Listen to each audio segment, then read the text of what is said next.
Hello, and welcome to my baby stream. It is I, Ellie, aka Keeb Noob, aka Keeb Boob. I hope you're all having a good day. Hello, Sultan of Sleep. Ooh, is it Magic Girl time? I mean, I am, a magic girl, but the group I has ended. So if you didn't pick up the Mint Laudica version of DSA Magic Girl, then you can go find some extras in a few months. But hello, Gnarly Charlie. Hello, Static. All the homies are out here. Winnie is being cooperative today. What about the ghost version? Wait, what's the ghost version of Magic Girl? Oh, you mean... I think I know what you're talking about. I need to be a... Gnarly Charlie. Oh no, we don't approve of the ghost version of Magic Girl, the rip-off version. What did they call it? It was something dumb too. It was like Magical Girl or something. Also, hello, Iwanu the QT. We got Hallie out here. All the homies are here. It was, yeah. Well, no, the reason why, if you may not have noticed this, but a lot of, I don't know if I want to spoilers it, but there's like an Easter egg behind the whole like Mint Laudica's version. Cause yeah, somebody had said that in a chat. I don't think they made the connection, like, I don't know. People are dumb. But anyways, welcome to my baby stream. I hope you all had a good day. Today we are working on our PCB design. Let me find this. But before we get into that, what I wanted to do, I don't know if I'll do this on stream or not, but I was thinking about switching out my... So this is my Baka 60 polycarb. And then this one is my Squid 60 with lots of cat hairs in the plate. And I took the keycaps off to show somebody what EPBT Grand Tour would look like on a Dimple Plus. But I was thinking of putting this build, the plate and switches, into this board since they're interchangeable. So I might do that later. But today we are focused on the garbage truck, which we've been working on a PCB. Yeah, it is convenient, Sultan of Sleep. It's really nice because I can switch different builds between the two. Take out the trash. Heck yeah, Static Age. If by trash you mean people who clone artisan keycaps and the such. Alright, so let's pull up our PCB stuff. Okay, there we go. Bye, haters. Yeah, haters, get out of here. Okay, let's put this over here. It's really interesting because yesterday somebody from chat messaged me on Discord because they saw that there's a company called Matrix Keyboards. I don't really know who they are, but they were selling... Dang it, Static! I'm busy. I can't be defending the stream from hackers all the time, okay? Oh, Winnie's here. Hey, come here. Come say hi to everybody. Come here. Don't just do a drive-by. She's doing a drive-by. Come here. Come say hi. Bro, come here. You know what she's been doing? So I got some mail. We take what we can get from her. Exactly. Nature Keyboards had some cheap baglets and cables back in the day. Yeah, I figured they seemed like it was kind of like drop shipping type of deal. So they were selling Keypora clones, and my guess is that Keypora is a artisan sculpt from Alpha Keys. They've been around a long time, and they're unfortunately one of the more commonly cloned artisan keycaps. You can get them on AliExpress real easy. The thing too is they look terrible. Like, it's very clearly a forgery. I have not seen a good one of that sculpt because it's so intricate. It's hard to. Well, I have one somewhere around here. It's hard to reproduce because it's so intricate. Oh, here. But they're difficult to win in the raffles. I bought this off of someone. So this is the Hedwig Keypora. So you can see all the like tiny details. That's really hard to reproduce. And so they were selling these cloned ones. My guess is they probably just wholesaled them. I don't know if they're like artisan fanatics. If they are at least somewhat in the artisan community, they would know it's a clone, right? But if they're not, it's just an owl to you. Anyways, I messaged them on Twitter and people started calling them out, and then they took down their posts and they deleted them off of their website. So that's a win. And I contacted Alpha Keys on Discord too. But yeah, it was an interesting day yesterday. But I did get some artisan mail, so I bought this off of DD. Yeah, that's what I'm thinking, is they were just drop shipping them. I don't think they knew what they were doing, to be honest. Like, if it was, yeah, like the fact that they took them down real fast too is another sign to me that they didn't know, and they were just like, just saw a pretty owl and just posted it on their site. But I bought this off of DD. I won the other one in the raffle. This is the Valentine's Day kudzus. Where is the other one? Oh. There's a set. Yeah, it's nice to see a company doing the right thing. That's why I was really confused why they were selling it, because that company was followed by a lot of keyboard people, like big keyboard like people. So I was like, why are y'all following this company, like, when they've been doing stuff like this? But yeah, these are the two Valentine's Day kudzus. They came out so freaking cute. I love all the ones that have like stuff in the eyeballs are like the best ones.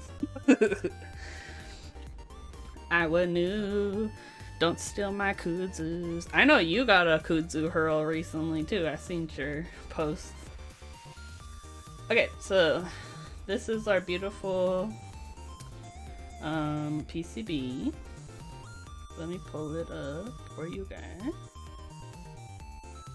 So we're pretty much done. The only thing that I have left to do is to connect some things to the ground plane, and then we should be good to go. Because I don't think there was anything else that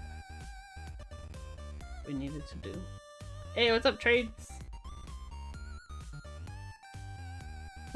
So, because we resolved some isolation that was happening here.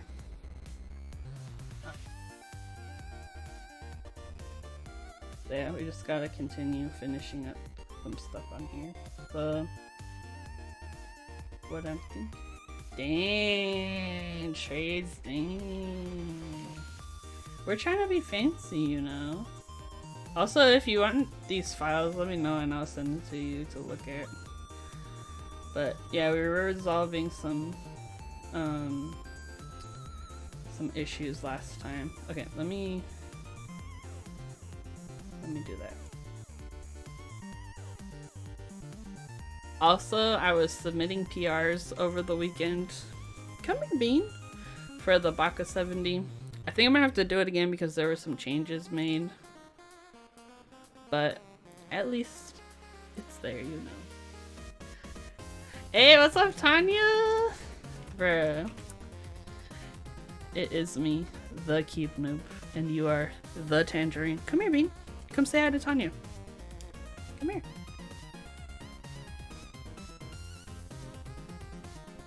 Come say hello to our friends. Let's do this one. Say hi. She's so grumpy. You're cute, dude. Bow to Her Majesty. Wee wee. You're baby. You are baby, dude. Here, let me see if I can show you the... She's got her tail over here. Oh, so the reason why I brought up the Kuzos was because Dee Dee shipped it with these like packing peanuts. These thingies. And she's been stealing them. See, look. Bean. She knocked the box over when I was sleeping. And I've found them with like little Oh girl, you hit my Windows key. I found them with like little bite marks in the hallway. Hello. So yeah, she likes these packing peanuts and she'll pick them up and run with them. You can't have it. Here. See, look. You want this? Don't bite it. Give a high five. High five? Give me high five. No. Give me high five. Winnie, high five. Let's see if she'll do it without a treat. High five. Come here. She's like, no, I want to play with my toys. Give me a high five. She's like, you can just leave that box over here for me. I'll take care of it for you. So yeah, she's been picking them up and running with them, which is typical of her. If she's done it with my artisans too, she'll pick it up and run. You learned that from your sister. Your sister is bad. Alright, you wanna do some PCBs, wee wee? She's like, heck yeah. Heck yeah, let's do the PCBs. Okay. Alright. So, we need to resolve... See how like this is not connected, or it's like complaining about being connected to ground. So I think what I'll do is just put a via here.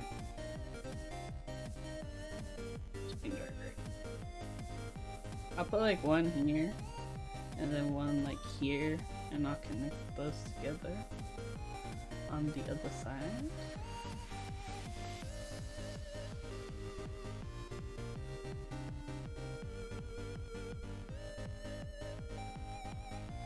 Oh, and let me package this up for trades.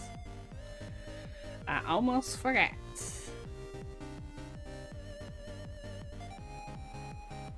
Send to compressed zipped folder.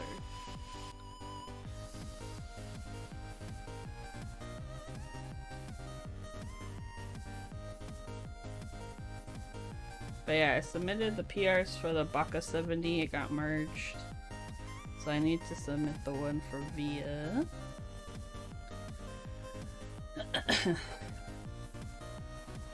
And then I'm gonna add VL support too, I think, just so I can practice. Alright,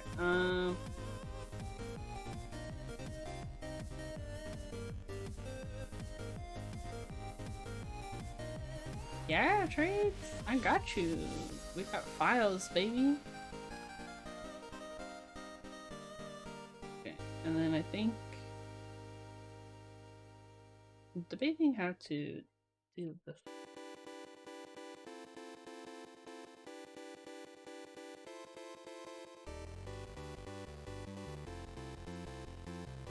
Because I'm getting like, yeah, like these need to be connected to ground. I'm debating if I can't remember, do we usually do like one of these pins connected outside to the ground plane, or like, or do you try to do all of them? Because we could do one like here and then connect it like that.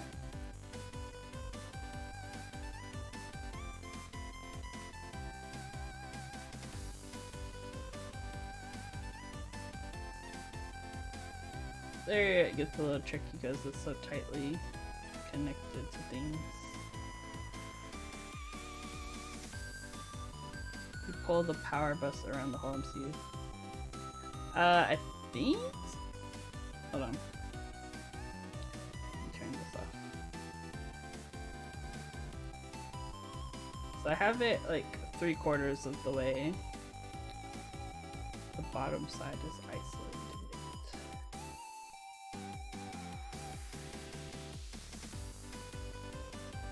There's a gap. Oh, for ground.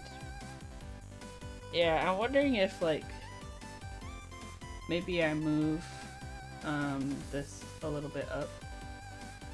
That might help.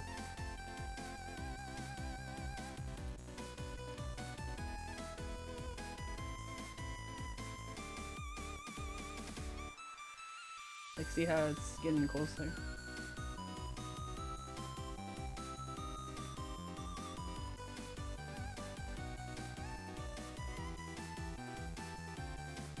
Okay, also, I just want to say that this playlist, Chiptune, slaps. Oh, thank you for following, Raijiba. Hello. Today we are working on PCB stuff.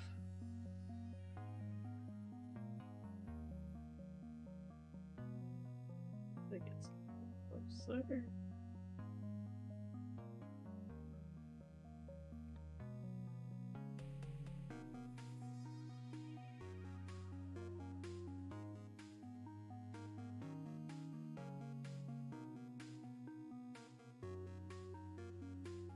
And I'm just trying to think of like a good solution for getting these closer. I could probably move this down slightly, and then create a little more space. No, there's traces under here though.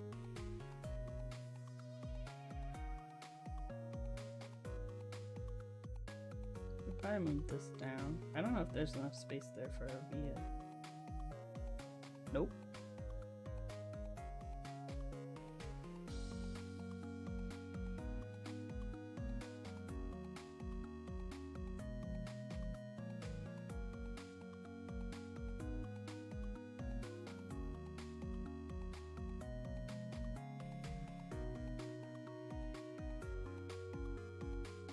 I wonder if it's a better idea to move this down and then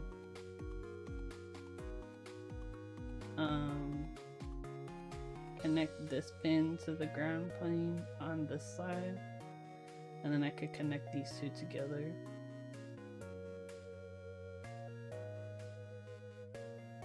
Create a little more space here.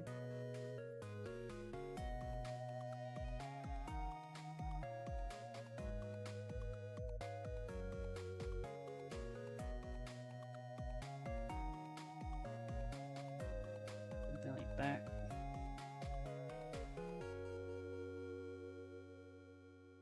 And then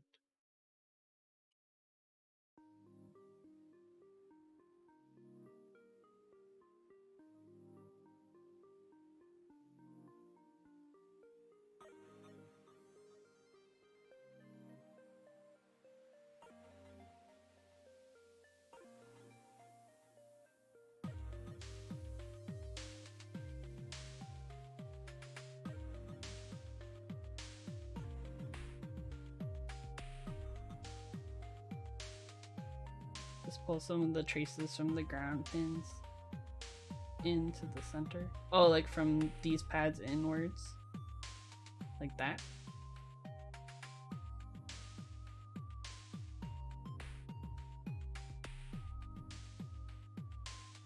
Okay.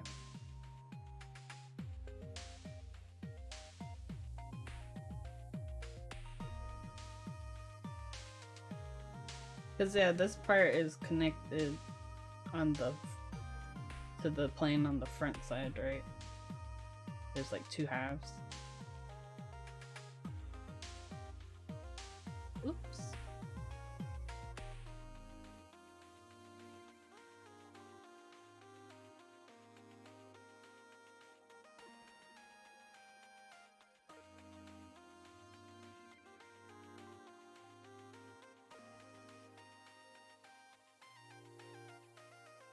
Issue with constraints.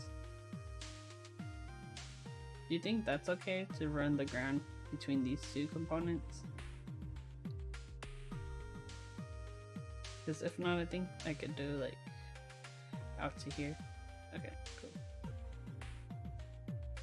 Alright. So there's this one left.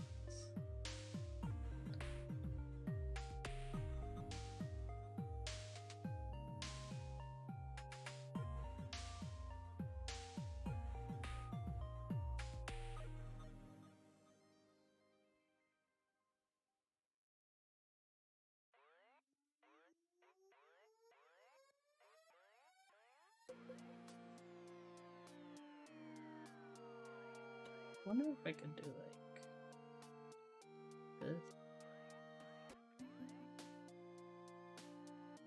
Run it like that.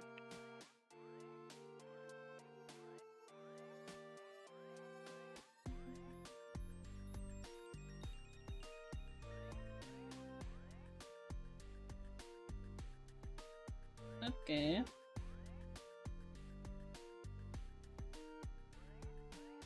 We did our stitching videos already. Probably add a couple more. Because why not?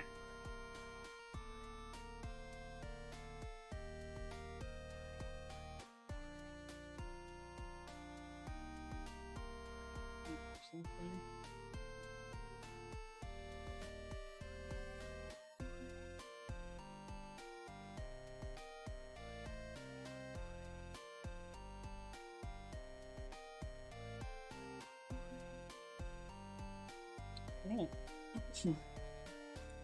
Oh, caffeine's kicking in, gotta get started. Nice. Get that workout, torque out, Tanya.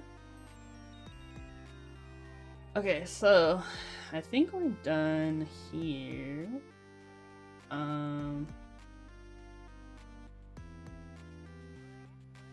Let's take a look at what we with the 3D viewer.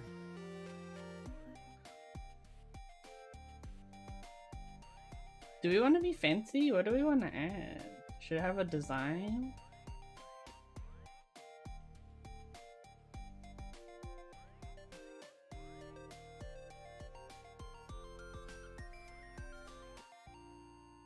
I think I was thinking like, since I'm calling it the garbage bag, I want to like put like either maybe like a raccoon or like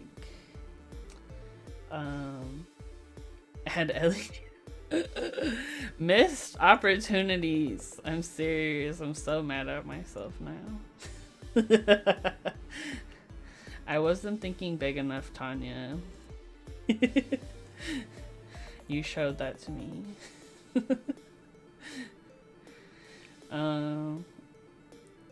But yeah. So yeah, I was thinking maybe like we could put little animals like opossums or raccoons on it,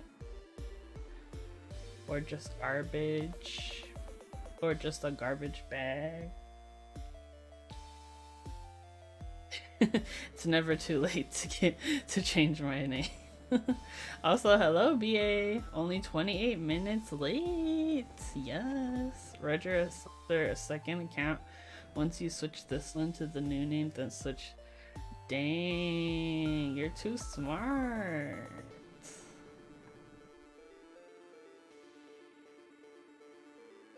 I just feel like there's also gonna be a lot of DN jokes, but I'm not against that.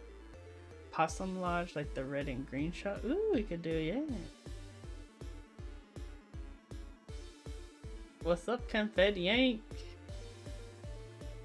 I'm debating if I want to move this here, but I kind of hate when PCBs do that. Just gonna leave it. It's fine.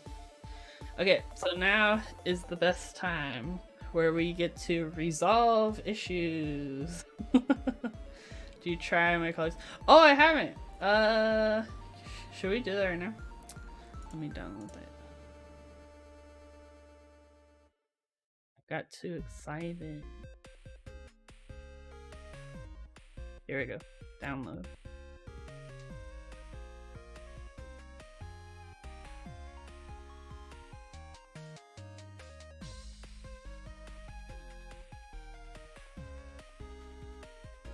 Okay, including the plugin and content manager.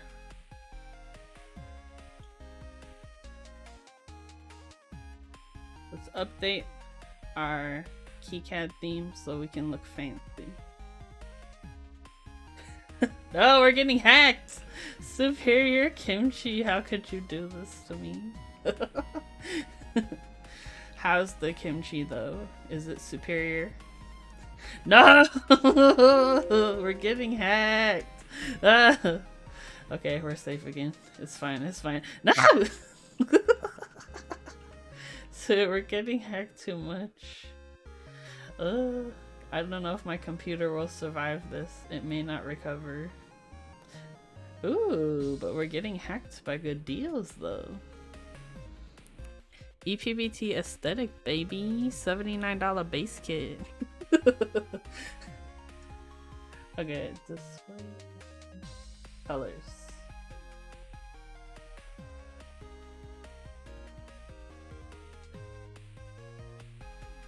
Open theme folder. Oh, okay, so I just put it in there. Do that.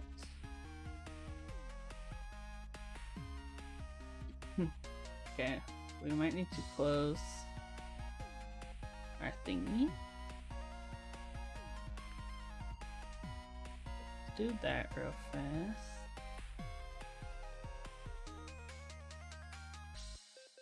Ah, we're getting hacked! Oh my gosh, so many hackers. I hope you guys are hacking ethically.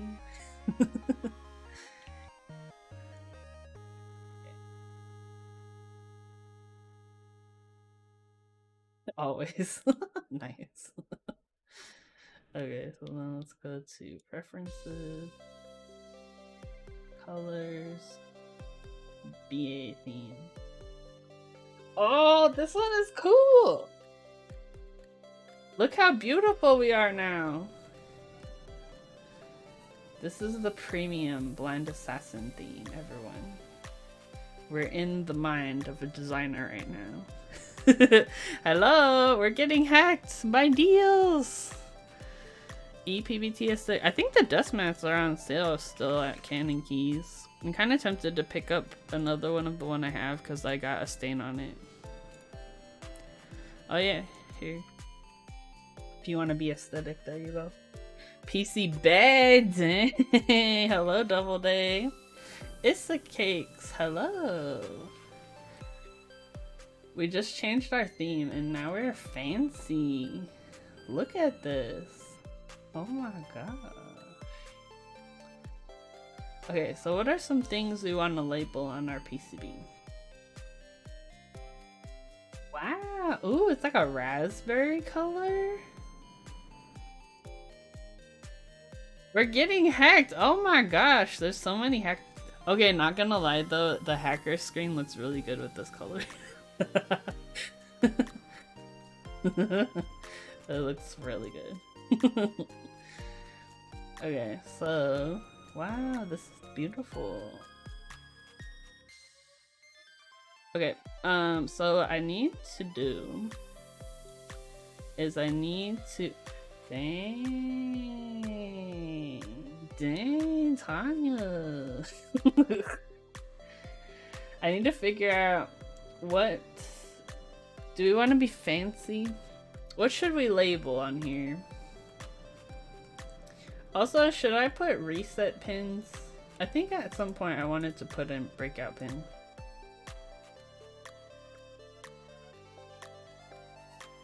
What are we if not fancy? Speaking the truth. Always. Wait, what does this one look like? Colors. Oh, maybe it's a different theme for this one. Always make a fizzle. Yeah, that's what I'm thinking. We should do a reset. Oh wait, I have it already here. I probably just didn't put the footprint. Do we want a button or we just want holes? You know, like the reset hole pin thingies? You have to add it for each editor. Oh, okay.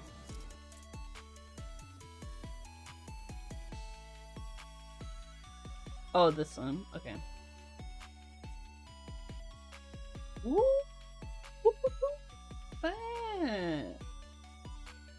Look at us. We want a button? Okay. What kind of button? Because I had a bad experience. I don't know if I told you guys.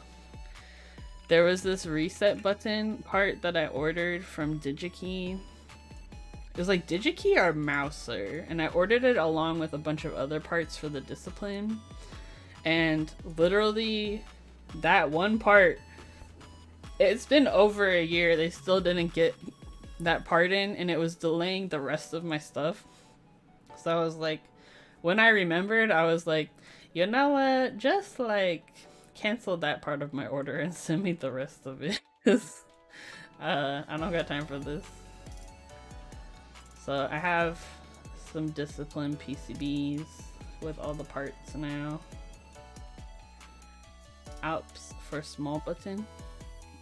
SKS17FE010.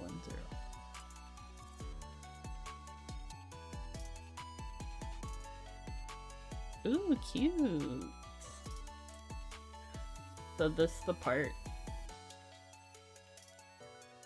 The little baby. We love it. Okay, so let's assign a footprint for our reset button. Because I don't think I did that. And then we can also assign I added breakout pins. I don't know why I did it, but I did it. No.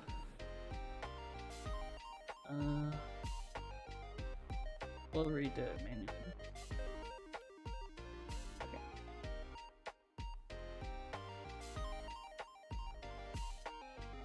Oh, okay, so these are the 2020. I'm pretty sure I added those here though. Yeah. Which, so we want a.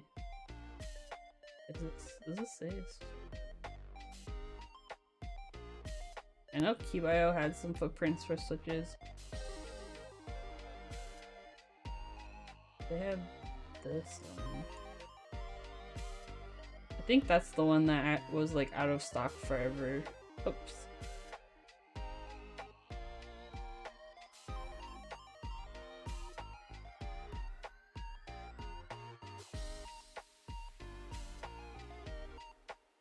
Might be in the buttons library. Okay. Button switch SMD. The KiCad comes with like these libraries of components that you can pick from. You can also add other libraries that you need, but push.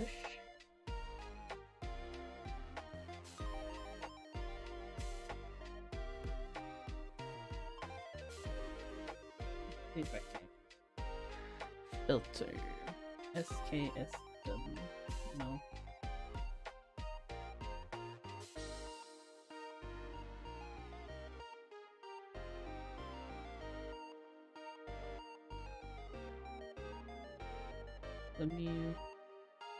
CFE0.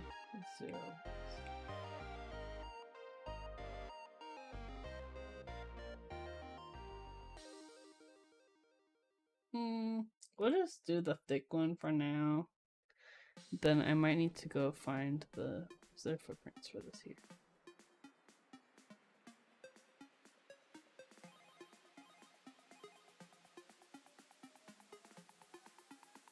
Oh, you got. See? Dang, we got VIP access to footprints, baby. Thank you. Okay, let me put this in that folder.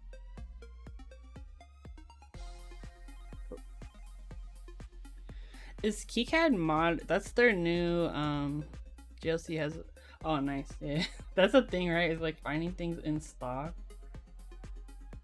Can you label where to insert the pizza? Like on the keyboard? You just reminded me. I need to follow up on renders. Oh, also, I'm gonna draw the giveaway winner soon for the from Thotkey. So I'm giving away one of these. It's called the TKR01. It's a brass bottom rotary encoder with an aluminum knob. So be sure to enter. We'll probably do it on stream in a few minutes. Just because I'm already here. Okay, let's update our symbol library.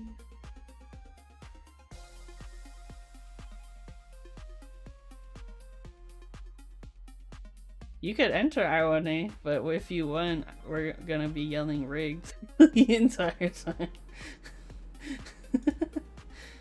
Wait, I need to manage the footprint library.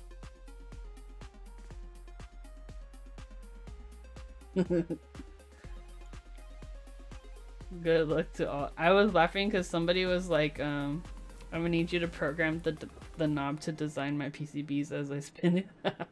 It's just like, done.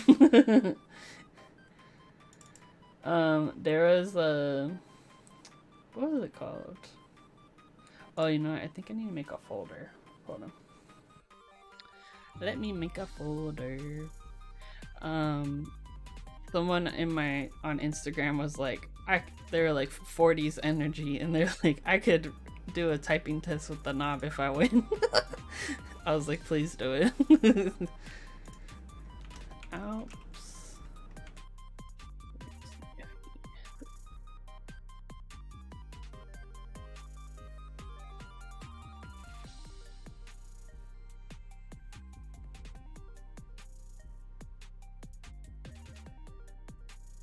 That.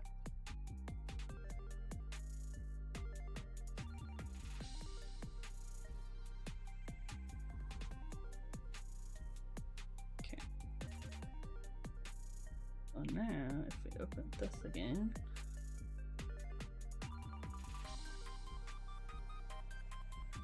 we should be able to assign it. Can we rig it so they win? I mean, it's up to you. Okay, so here we go. Beautiful. Thank you, Blind Assassin. And then for this one, I forget what I wanted to put for the breakout pin. No rigging. I'm gonna put it. Everyone, when they said to rig it, so. If honestly though, there's a very high percentage chance that Kinnick will win because Kinnick wins all the giveaways. He's the giveaway villain for a reason. Because he wins all of them. Alright, so let's capacitate yourself. LEDs, breakout pins. Okay, I forget what I wanted to put on the breakout pins. Hey Beam, come here.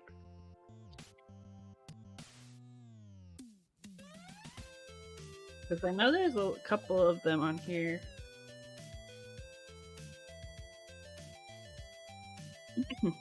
Hey, what are you doing? I feel like Winnie's still in her like waking up mode.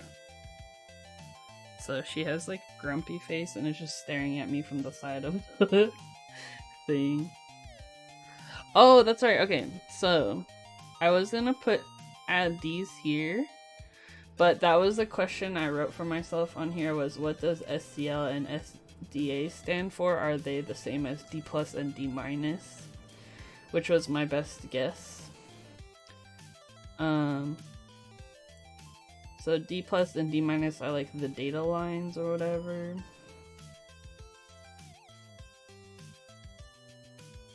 They are not. Okay. So, because I think I heard of, oh, for I2C. So if you wanted to, like,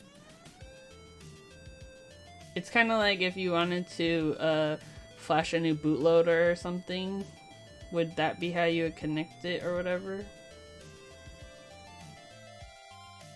I'm curious. I think actually these might be here for because one of the variants they had like a Winnie. They had like a an RGB module that sat underneath the rotary encoder. I wonder if that's what these were for. Let's do some Googling.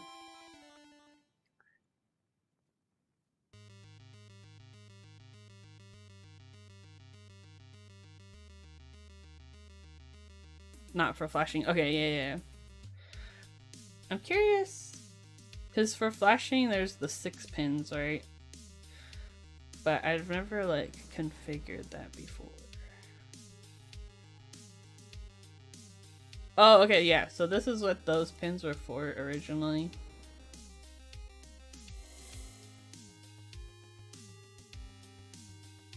So they had like a optional like PCB to backlight the rotary encoder that's on this, because they have like this big old knob, and so you could add like RGB to this one. It's pretty cool. I've seen it's true. This encoder is way bigger than the garbage truck one. And I mean, the normal encoder size is like this. Oh hey Dutch Master! Bruh, how are you doing? Also, thank you for raiding the party of 31. Thanks for following Brian the Mandalorian. This is the way, by the way. Show us the PCBs. I got you, baby. So this is called the garbage truck PCB. I've been working on designing a replacement for this that has split space options. So yeah.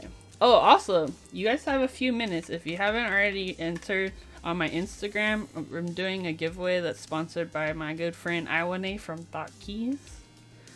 I'm gonna be pulling the winner in about 10 minutes, but we're giving away one of these rotary encoders. It's got my fingerprints on it. So this is called the TKR01.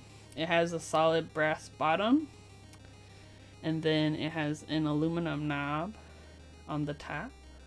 But we were just comparing encoder size because this is the size of like a normal rotary encoder, and this is the and this is the TKR01, so it's real big.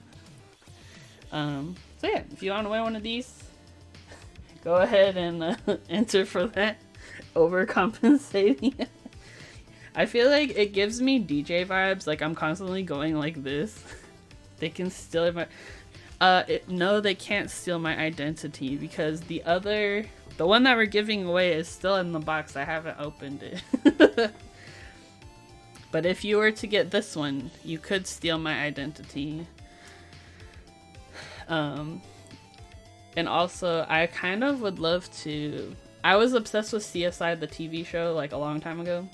I would love to like get the little like the bristle thing and just like brush on it.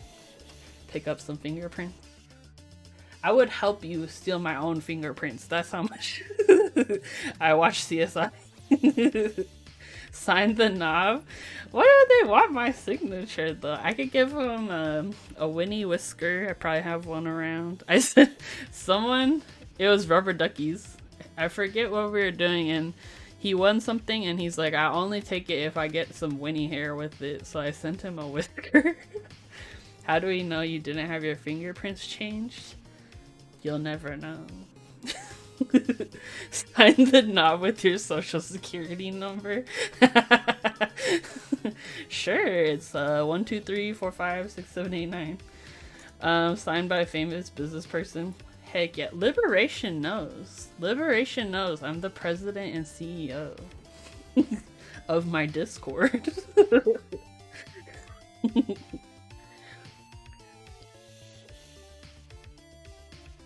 So if you want to see some PCBs, here we go. Here we go. So we were just talking about how this PCB has the option for an RGB like daughter board that goes underneath the rotary encoder, but this is our schematic. She pretty cute, not gonna lie. And then this is our PCB view. So she's cute. We just changed our like color scheme, so we're looking real fancy right now.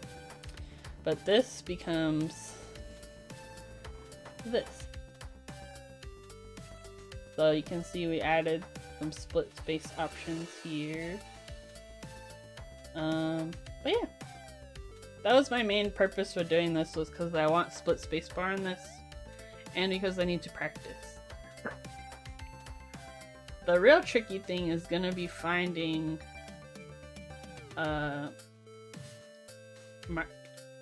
chips that will be in stock. That's gonna be tricky. So we're probably gonna have to make some revisions when we go into like order these. But we're just about to run our electrical check. So basically KeyCAD has this like rules checker. So based off of the rules you define in your schematic, and the you can go off of that one, and it'll like check that, make sure everything's connected, there's nothing weird going on. Yeah, I think JLC is the basically like there's different packages of controllers, meaning like different shapes of them and like the way the pins sit, how they're mounted, etc. So the ones on JLC PCB that are available right now are the MU package, which doesn't have the longer legs that we usually use for keyboards because of the hand solderability. But I don't really care in this instance because it's not a board that I would want to solder all the components myself. Yeah, and it's a small boy, so you can fit it in tighter areas on the PCB. So there's advantages and disadvantages to each. Like if something were to go wrong and I wanted to replace it, I wouldn't be able to personally because I don't have a heat gun situation. Which is the advantage of the other style of the other package, is the longer legs, so you can hand solder. Okay, so the design checker is this one. It says a little checkbox up here. That's why you have friends with heat guns, exactly. So we're gonna run this, and I fully expect there's gonna be issues. Yeah, so here we can see it'll give you like hints as to like what the issues are. So here it'll say like clearance issues. Silk screen we don't really need to worry about because that's just like the part where it's just like making your thing look pretty. We don't have to worry about that. Oh, hello, Dankland. Thank you for the sub warning with Prime. Prime subs are true love. I'm just gonna say it now. Also, thank you for following Sleepo Beepo. Errors and warning looks like my console at work. Yeah, I'm like, I feel that. That's real. Oh, evening from Norway. Nice. Hello. Hope you're doing well. We're working on a PCB design tonight, so just working through some of the issues, and then we will hopefully get this resolved tonight. So this one's saying there's a clearance with this trace, so we will just adjust the trace slightly by moving it up. I'm gonna change my grid to the lower.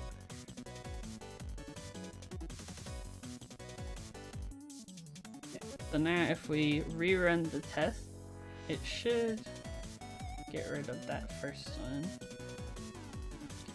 Okay. So some of the other issues, it's so interesting for me since I'm actually planning on making my order board. Oh nice, yeah! I'm still like in the learning process, but I figured it would be something fun to work together on stream with other people, and I'm always learning new stuff.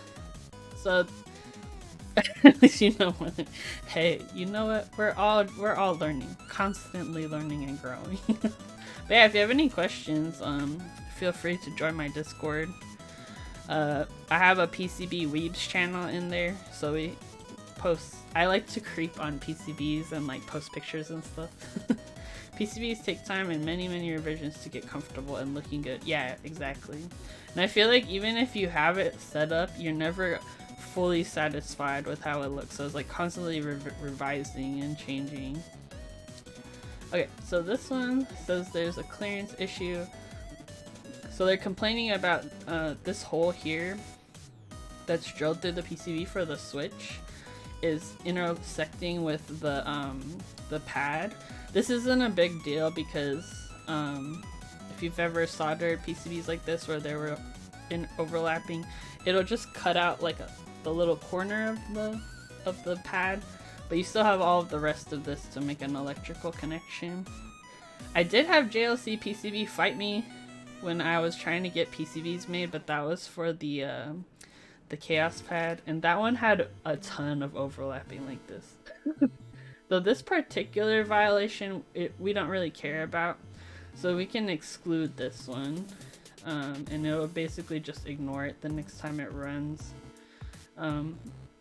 My question for that, wouldn't solder run into the switch with that? So it doesn't, when we're like on this particular switch, yeah, this is a good example.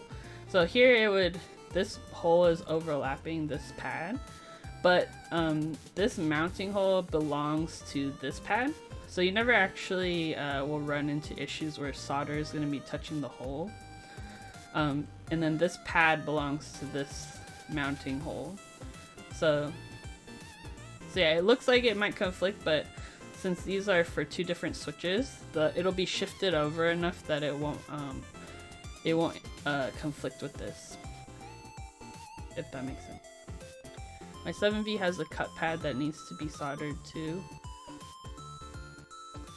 Oh, you have to show us a picture or something. I'm not too familiar with the 7V, to be honest. I just know it's pretty.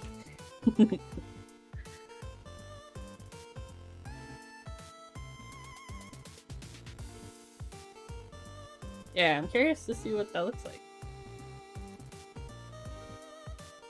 Yeah, so this one we can also exclude this. Same thing here. Yeah, Imgur, or you could drop it in my Discord and like keep one of the channels. Just let me know.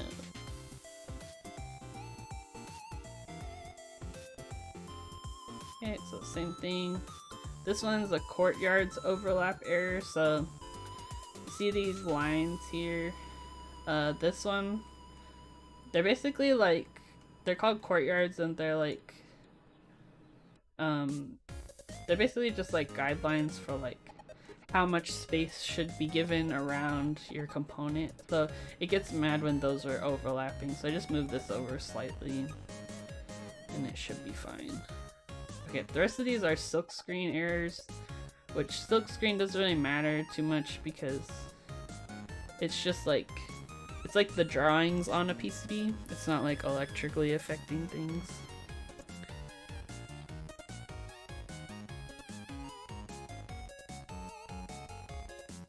Alright, so let's do...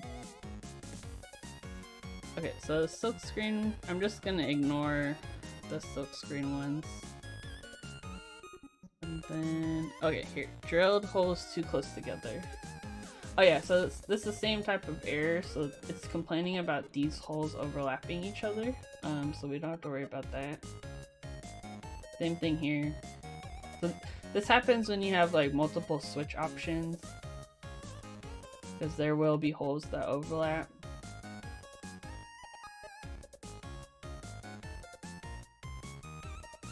Yeah, these ones, when it says drilled holes co-located, that means they're one on top of the other in the same position. And usually it's stab holes that are like that if you have like multiple stabilizer options that overlap each other.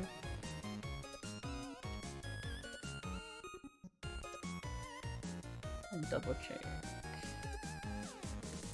Yeah, so it's the 2.25 and the 3U share holes on the one side. Okay.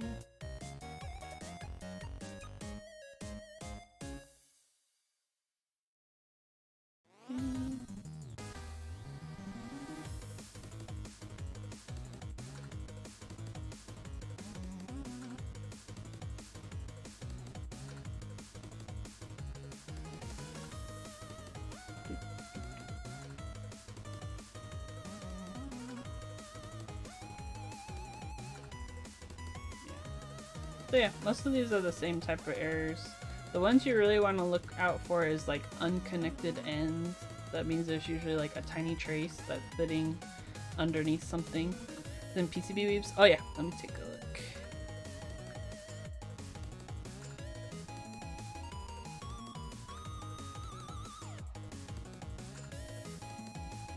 Oh, okay. Yeah, I see what you're talking about. So they flooded a little too much solder. And then it ended up touching. It still shouldn't be too much of an issue simply because this is just plastic. It's not connected to anything. But yeah, I mean, you could probably remove a little, like reflow it and then solder suck it up. But yeah, typically it would be this pin and then this hole, or this pin and this hole on the other side. Oh, that's kind of cute. We should put labels on things. That's what we should do. Okay, we'll resolve this and then we'll do some labeling. Yeah, it wouldn't electrically compromise anything. But it doesn't look the greatest, but it works. Labels help, yeah. Yeah, I love when people label things well. It makes life so much easier.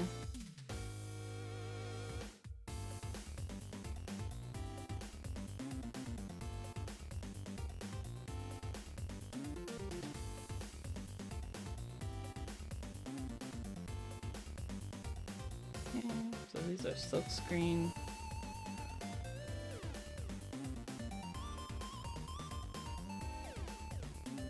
I'll delete this silkscreen eventually, but yeah, let's rerun our thing.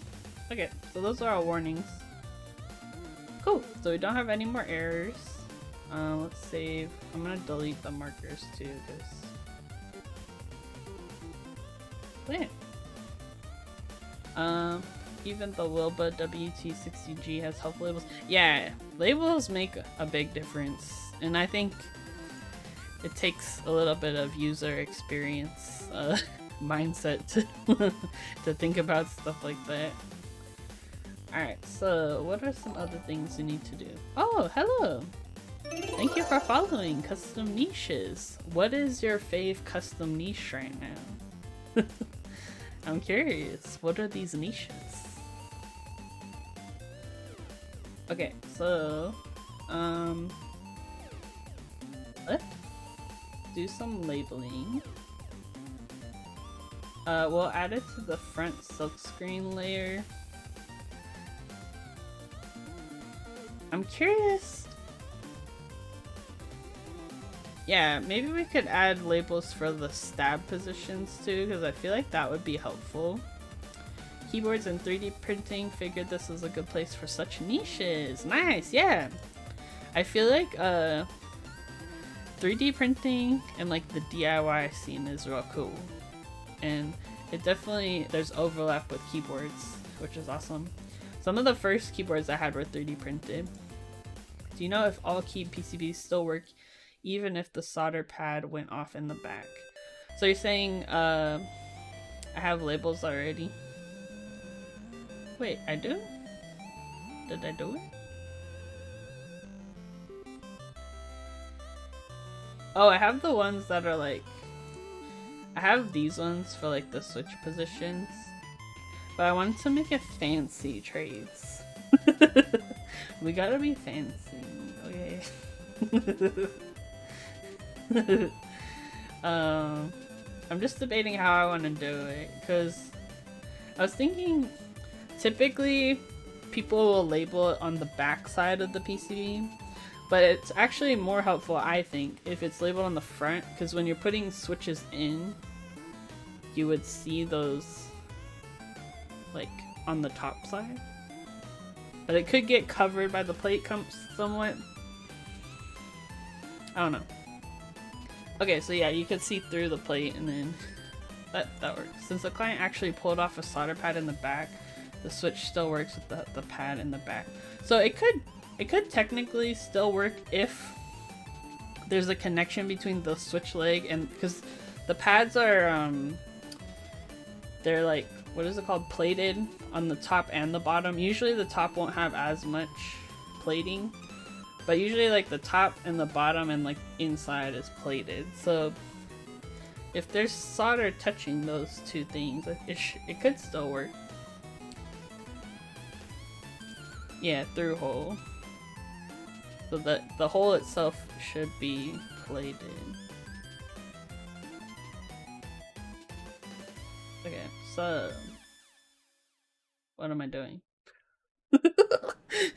Wait, let me check. Let's find all my layout options again. I feel like we've been working on this for a long time, but it's only been maybe like streaming once a week for maybe like a month. So this hasn't been too bad.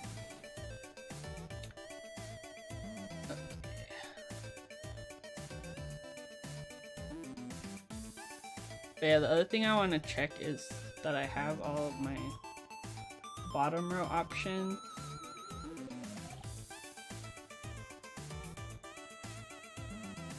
This one is 1.5, 1.25. Yeah, that's fine. Do I take commissions? I haven't started yet. I might in the future, but I work full-time doing other stuff, so I'd kind of like, this is my like weekend entertainment. But if it's not too crazy, maybe. I accept payment in the form of donuts and merch. I don't know. My problem is like I'm still learning, so I feel like bad about like taking money right now since I'm still in the learning process. I want to get a little bit more confident in my skills first. Low-key want a 7V ISO PCB? Oh yeah. I mean, if you can find the plate, like if the plate files are open, it's not too hard to like not reverse engineer, but kind of reverse engineer, like, or make a PCB that works with that plate, right? Because the positioning, payment, and artisans, exactly, trades knows. It would need to be the file, and most of the time they'll release the plate files publicly, but it really just depends on the designer and what they want to do.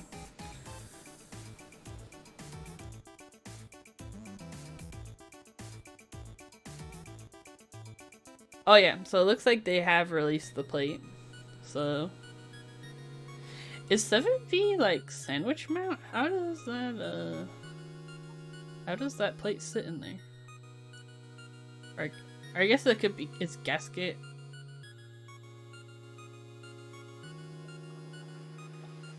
Dampened plate over leaf spring. Oh, interesting.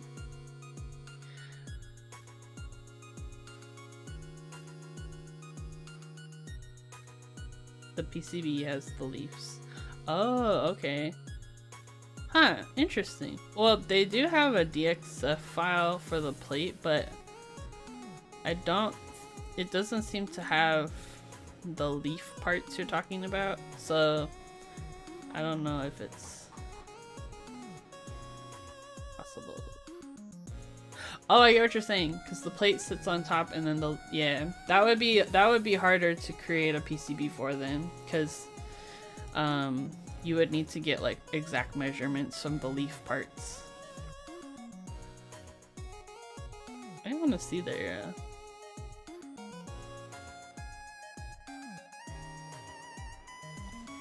Oh yeah. So what we're talking about is this stuff. Yeah, you would have to reverse engineer it, and this would be a lot more difficult to do. It's because most PCBs are like, they're held in place by the plate. So like, as long as it fits under the plate, then you should be Gucci. But since this one, the PCB itself is dependent on these points, that's a whole other thing.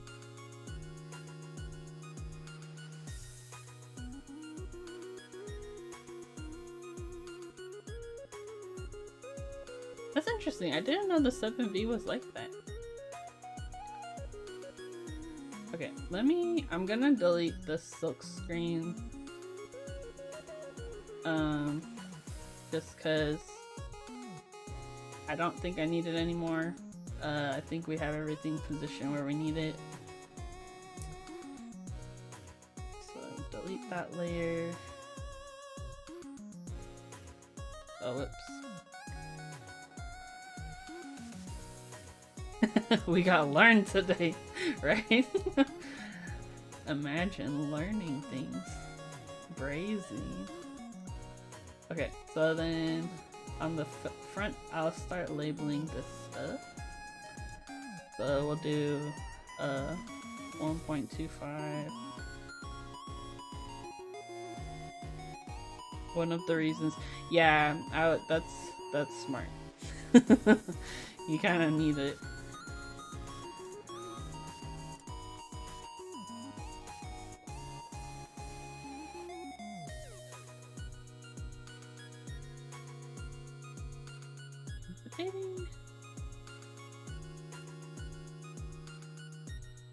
Yeah, typically when I get in on like a group buy, I'll order at least 2 PCBs just so I have a backup. Because you never know how available things will be in the future. But this one is a 1U. Do you think I should put a U next to it?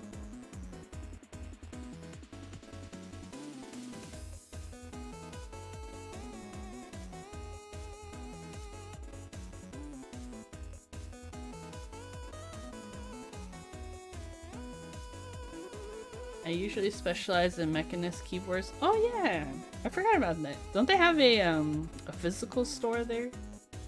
Have you been to it?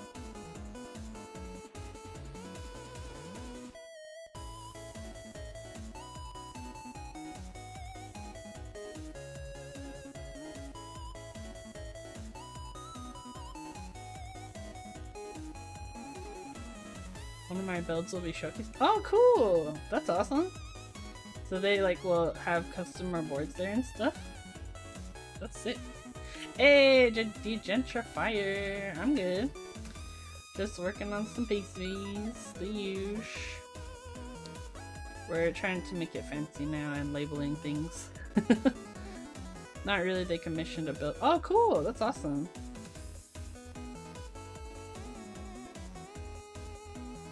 Oops. That would be cool. You can be like, bruh, that's the board I built. That's cool. Okay, 1.5. Take you out on a tour? Heck yeah. You should go, Trades. Okay, this one is the 1.25.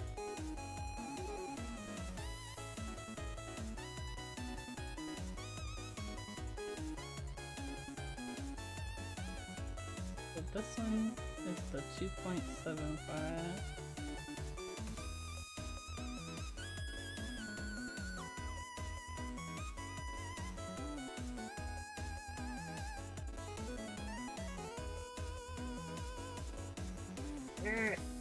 I hate the I hate that when you hit enter it break lines, but it makes sense, but it's really annoying. Okay. Then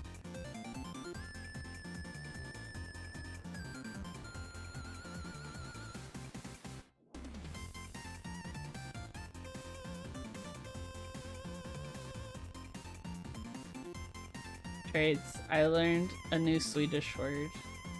Today's Swedish word is smorgas, which means sandwich.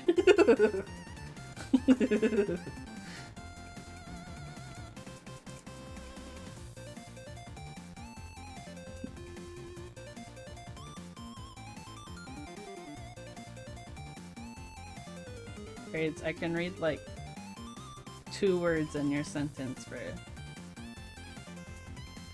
Also, I love the fact that like Swedish, compared to like when I learned Japanese, the grammar is a lot closer to English, so it's been easier to pick up.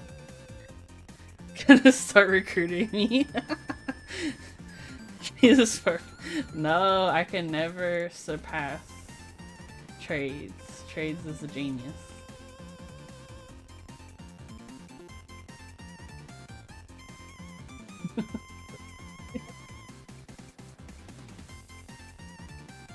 Yeah, Trades is awesome. He taught me everything I know, plus some.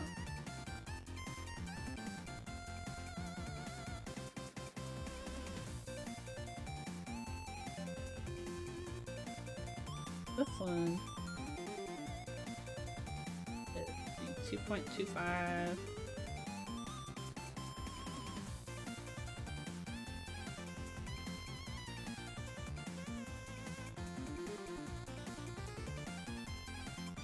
I don't know if I'm allowed, but can you come over to my stream tomorrow? So, oh yeah! Everyone, let's go check out Sleepo Beepo. What time do you think you'll be streaming?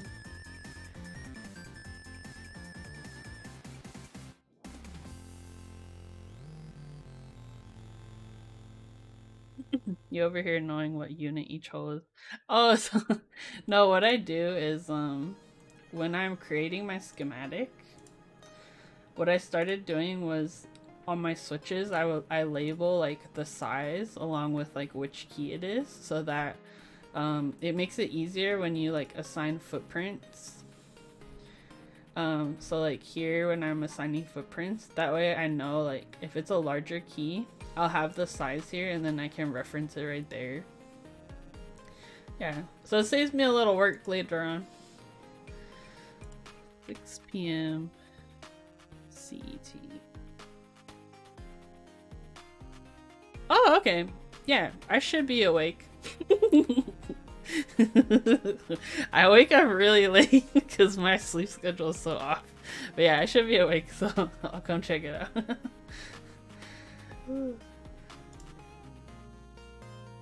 Yeah, I'm not just like magically being like, ah yes, that is a 7U.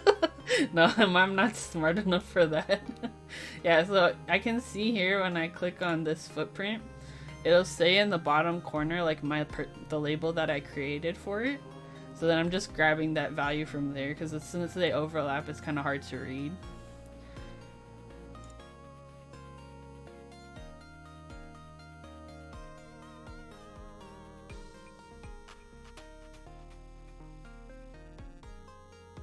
Are you making the bottom row Sengen compatible? So this is a 40% keyboard, so I have what I'm calling baby Sengen compatible. So, because the reason why I started this whole thing was because I wanted split spacebar options. So these are the options I came up with. Zoom in a little bit. So this is what I'm calling baby Sengen. So it has 1.25s, a 1U in the center, and then it uses 2.75 and 2.25 spacebars. And then there's also the split 3U, and then there's the 7U spacebar option. So yeah, I don't know if you've seen this board before, but it's originally only has like the long spacebar support. So these are the current the existing spacebar options. So it only had the 6.25 and then 2.7U options. So yeah, this is what it looks like. So it has the 40 with the arrow cluster and then a small numpad and this big old rotary encoder. Are you gonna add 1U3? I think for this one it didn't really fit a 1U because I kind of like the larger like 1.5 mods. So, but I do like the 1U3 sometimes because it'll have a I call it my artisan opportunity because I don't usually use the center button, so I'll put an artisan there. Oh, awesome! Giveaway time. I'll give you one last shot to enter the giveaway on my Instagram. 12U spacebar, please. Oh yeah, how would? Because it'd be 2.5, 5. Is there a 12U spacebar? I guess you could do a 10U plus 1 on either side. I wonder, because 10U, does it use 7U stabs typically or 8U? I don't know. If there's enough requests for it, I would make it. But I have to ask. The other part too is like if you have too many bottom row options, the plate gets really like messed up. 10U can use 7 or 8. Yeah, because I think DCS paperwork comes with a I believe it uses a 8U bar, and so it's gonna be coming, or 8U stabs. So it comes with an 8U stab wire when you order the 10U keycap. Okay, so let's set up our Instagram giveaway. That's what Kuba does? Oh, okay. Yeah, because I feel like if you provide the wire, then it's not that big of a deal. Ionays are 7U. Nice. Yeah, I think I kind of like I like the idea of like it being supported by 7U, because then if you have like this board is a good example. But like if I were to do a 10U spacebar on here, then I could still use the existing stabs and then just remove the switches on these ends, you know?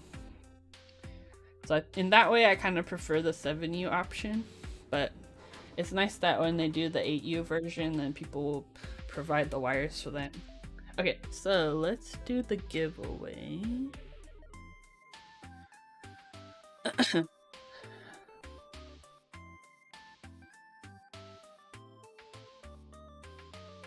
I swapped back to my Baka today too. Oh, nice. Yeah, what I'm thinking about for later is I think I'm gonna swap the plate and like build from my Squid 60 into here, because I wanted to try the U4Ts in polycarb. Oh, I have like a noise compression sleepo beepo, so it hides the sound. So like usually when I do like typing tests, I'll turn it off, and then because otherwise, like especially in the summer when I have my fan on, you can hear a lot of background noise and it's annoying. Okay, Instagram giveaway picker. I think I used this one the last time.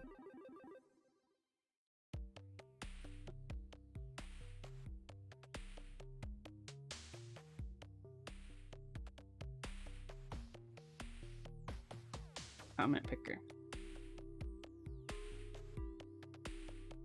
This is the Baka 60 PC.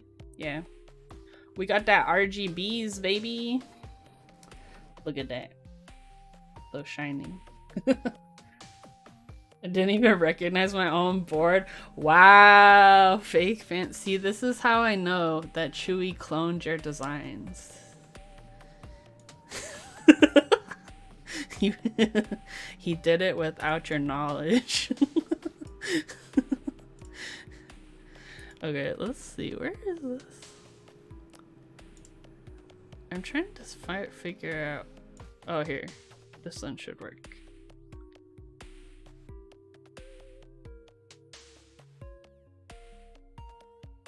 The heck? Which one did I use the last time? I swear it was that one. I've never seen the PC one in person, so I would have. Oh my gosh. That's kind of funny. So wait, did you not get one? Okay, here is the comment. Dang.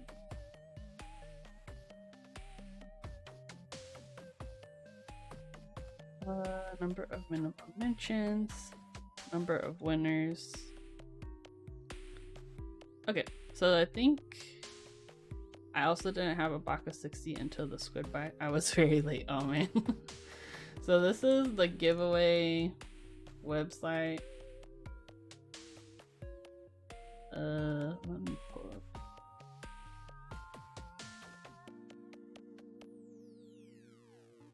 So I set up the condition. You just had to mention 2 people. So let's see who won. Have you tried the Thera 75? Oh, I haven't. Okay. Oh, you know what? Let me record this on my phone. I'll post it on my stories.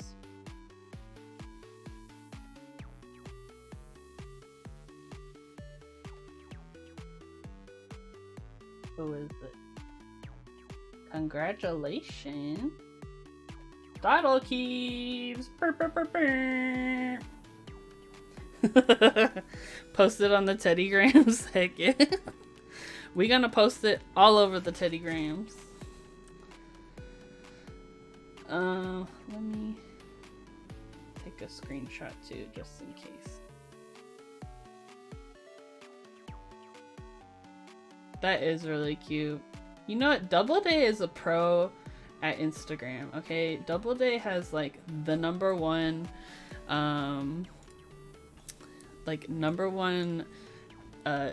like GIF game. Is it GIF or GIF? I always am like confused about that.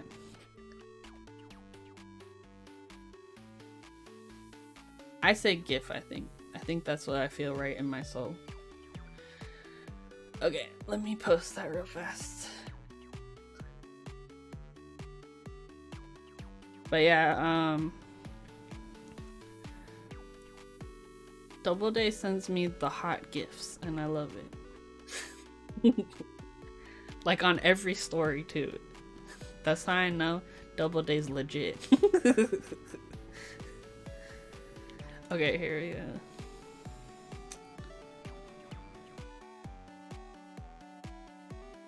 Listen to edit.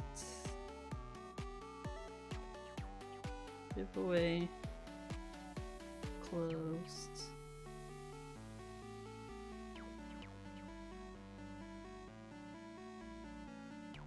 How did you spell it again? STO.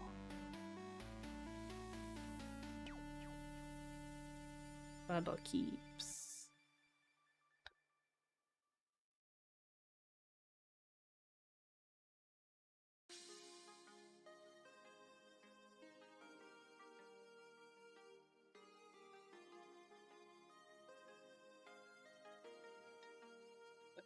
Story. Video.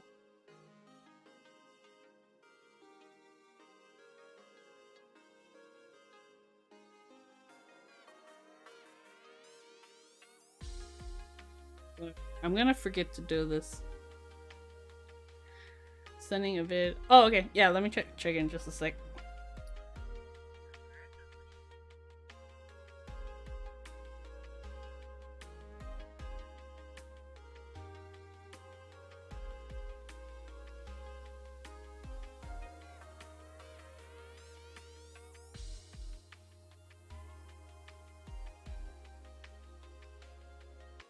Okay, I don't know if any of you have this issue, but my Instagram updated recently, and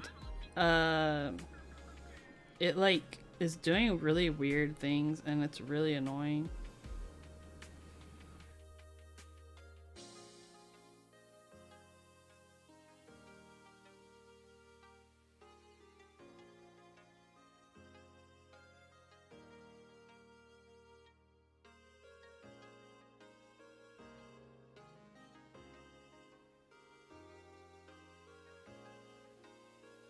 I will message them.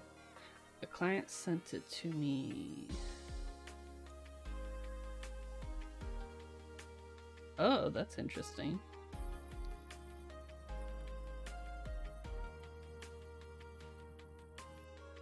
So he wants you to recreate like that amount of flex?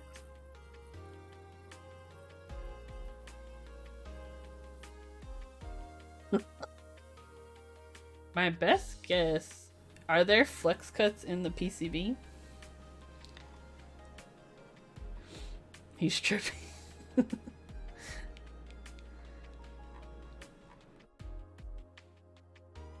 Yeah.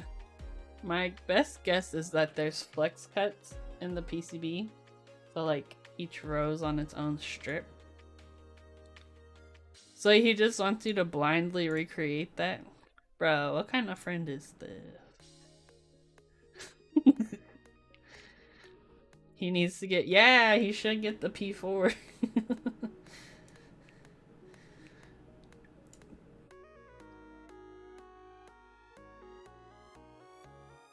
Continue our quest for labels.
Okay. Here we go. Kiko has a new pre-order for an artisan. Oh, nice. Where's the spacebar? On this? Or on that board?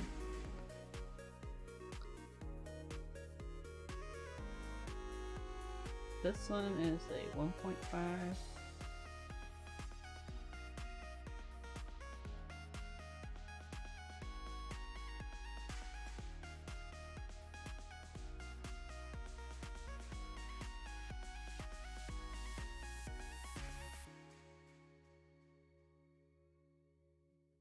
This one,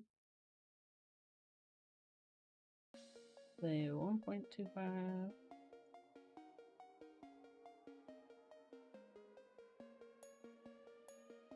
Which board has those memes printed on it again?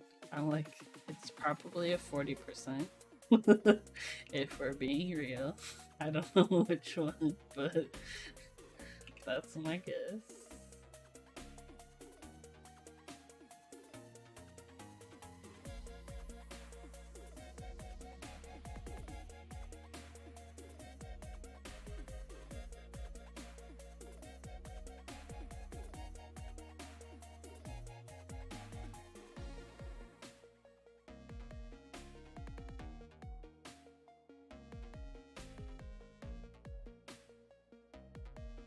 This one is a 1.25.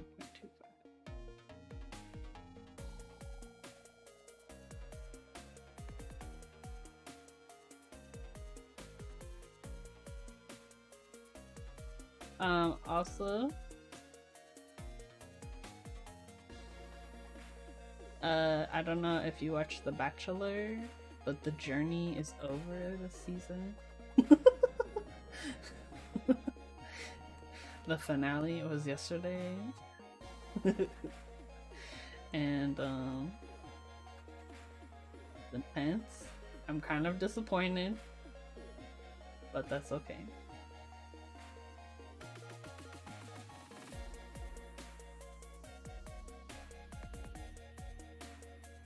I think something else I want to do is label these holes.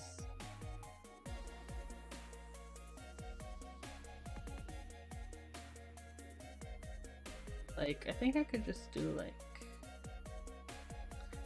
need to make a board with emotes on it. Oh, that'd be cute. I made I drew a silk screen for this one. So this is called the Chaos Pad. I haven't released these yet. I've sent them to a couple people, but the case we just finished the design. But I drew stuff on my iPad and then I just had it put on there. So I might do something similar for this PCB.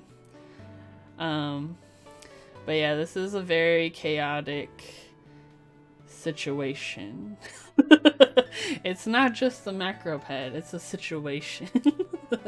So I'm gonna get a proto of the case, and then I'll have probably like maybe 5 or 6 of them available. Maybe more if people want them, but I most likely will open source the design and the case. So if you want to get your own made, you can do that. It is Pro Micro based, so it makes it easy. It's very inexpensive. I think for like a set of 5, it was like, let me look it up. It was cheap. It was like maybe $5. Probably less if I'm being real. DLC PCB. Order. Oh, here you go.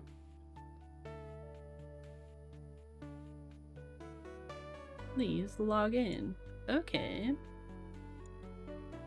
Me once. Yeah, I'm gonna send one to you, Tanya, and then I want to send a couple to my Australia homies. The thing with that is the shipping is like ridiculous.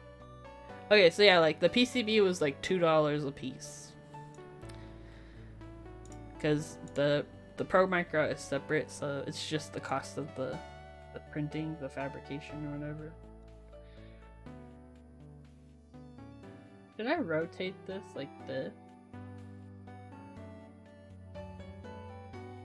Look at it. I think it'd be cheaper if you shipped to me.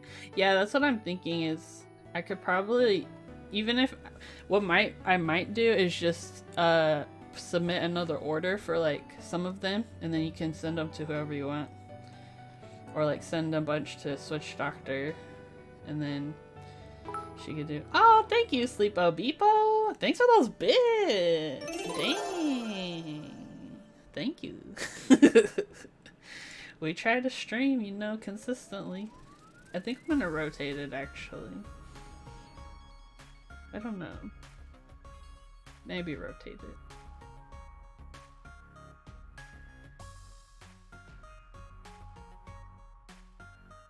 Yeah, I think that's a good idea. You'll be my, again, a proxy. We don't deserve you, Tanya.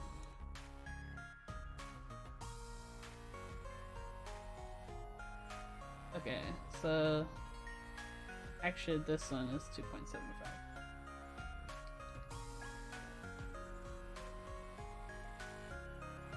Because yeah, shipping to Australia right now is like really expensive. Because USPS is still, you can't ship like their normal, like the cheaper rate. Looks. Because yeah, I have a bunch of other crap I need to send Switch Doctor. I get some shut-eye. Oh yeah, thanks for stopping by to stream. I'm glad you found my stream. And yeah, I'll check out your stream tomorrow in the morning. I hope you have a good night. Okay. So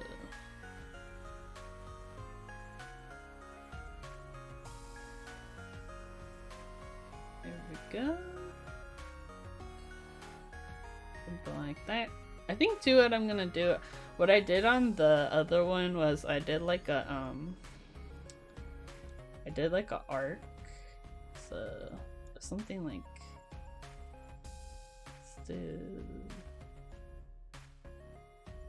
I did like something like this, and then I added like the width was like something like thicker, like this, and then I added it to like my stab holes to kind of like mark it or whatever. Let me see if I can dial this in a little bit better.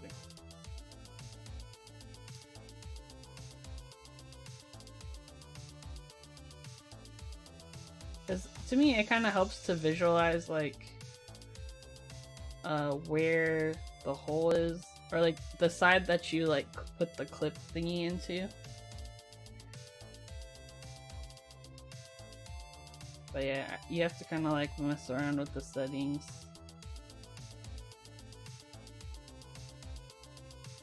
Something I did learn about the chaos pad though is you gotta do it like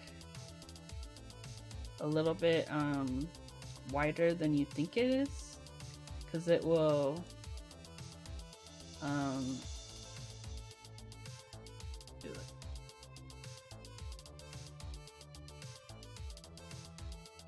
Because it'll cut off when they drill the holes like a little bit.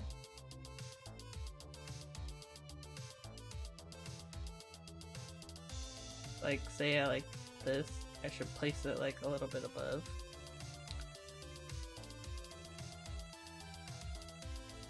But yeah, I need to work on that. Like it's not turning out how I want it.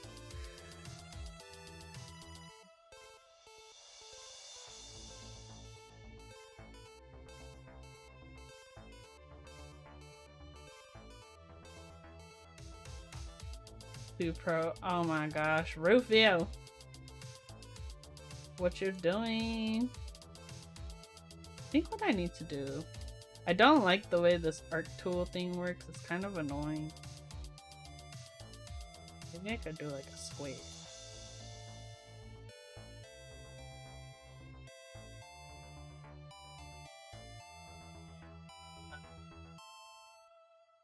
Just do a straight line.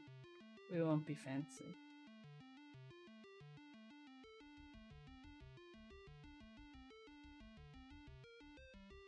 But yeah, just something to like let the people know that this side is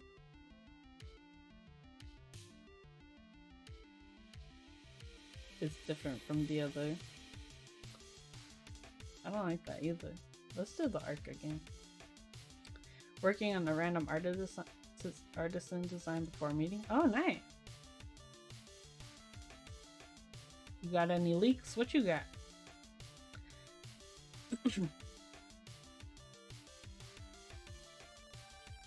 There we go. I like that a little more.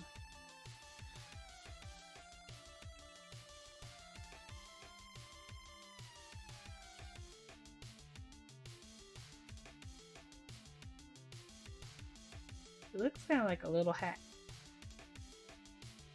Making a little hat for the stab hole.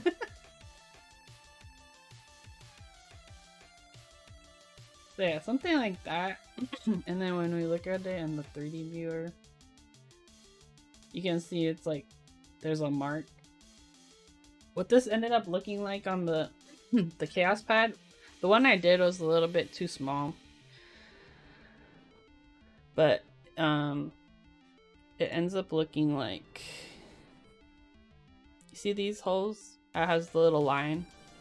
To me, it just helped create like directionality for like which direction the stab should go. Because if you just see like a couple of like holes random, especially this PCB, right? You might think that the stabs go this direction, right? But it's actually going this direction. So it just kind of helps visually indicate like direction for me. Is something I thought was nice, but I don't know if that's something people think about, but that's stuff I think about. And then I think for the other hole, I did just do a circle around it, but I needed to thicken it up a little bit more. It wasn't big enough. So just do like something like that. I put a circle on the screw hole side. Oh, that's a good idea. Let's do that. Draw it and then we can put it on the back side. It didn't like the word screw.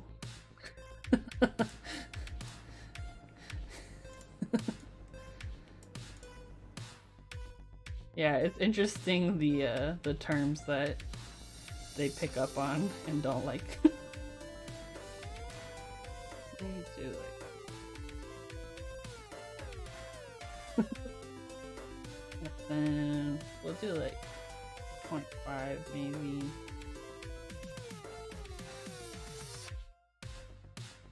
Yeah, I changed it so it's not a auto mod word anymore. Okay, and we'll move this to the back silk screen. Okay, so now it should look like this. On the front we have the clip-in part. Then on the back we have the circle. So we know which side to screw this thing into. So it's just like little thingies like that to make it a little nicer. Kind of debating. I wonder, is there a way to like change this to from rounded edges to like straight line on the end? I know there is an Illustrator, but I'm not familiar with this. No, I made a couple of smaller PCBs, but this is one of the first ones I've done for like an existing case. Thought you saw your stream. Yeah, so Trace has been teaching me, but I finally am at the point where like I feel comfortable enough doing it on my own on stream. But yeah, he's still teaching me stuff because I'm dumb.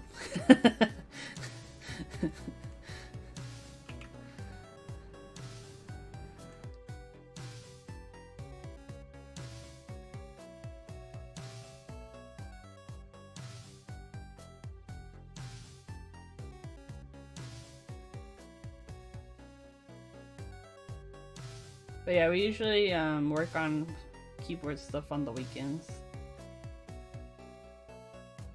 Just because of the time zone situation.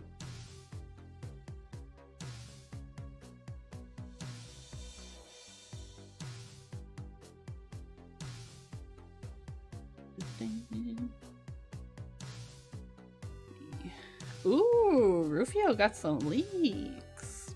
Let me know if you want me to show it on stream. Dang, this is cool.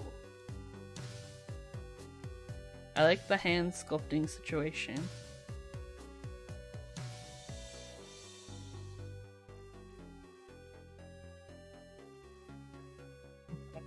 Oh yeah, okay.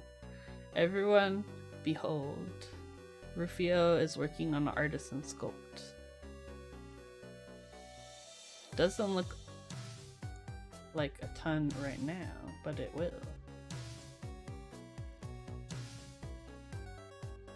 The idea...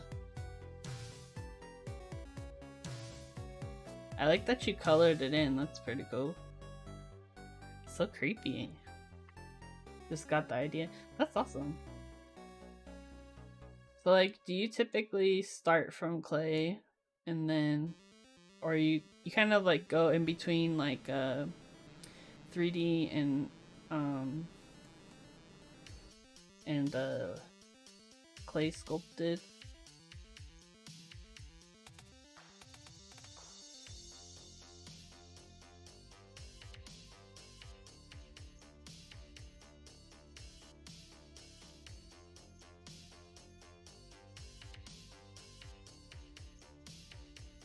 I think this is the 7U.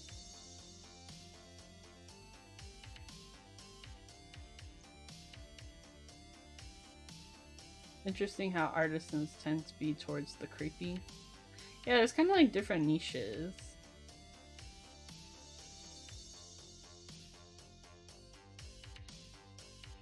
Yeah, that one's the 3U. Okay, so this is the 7U.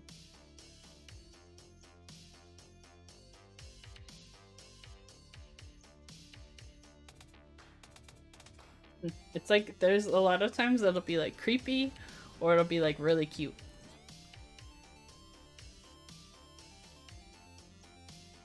I like the cute one because the creepy ones scare me sometimes, and I am baby.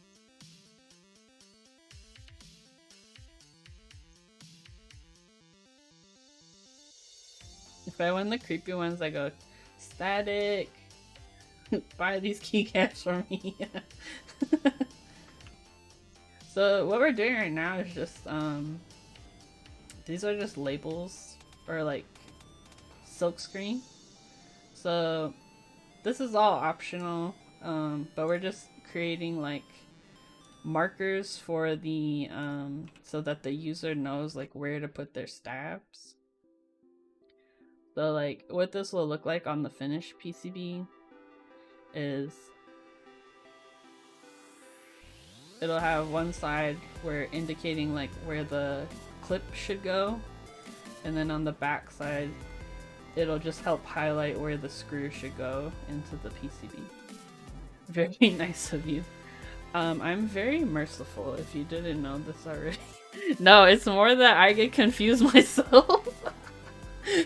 I need these kinds of visual cues. These are the things that help me, and so that's why we're doing it. Did you add a this way up? We could. Yeah.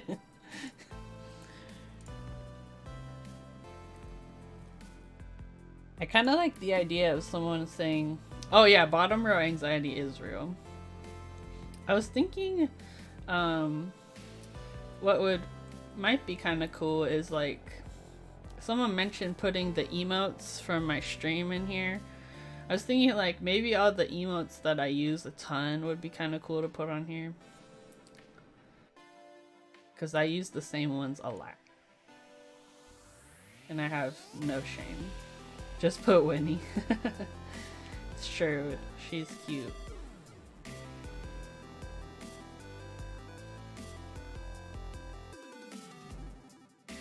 Yeah, I had an idea for a through-hole kit I want to do. And I think that one for sure there will be a Winnie on it.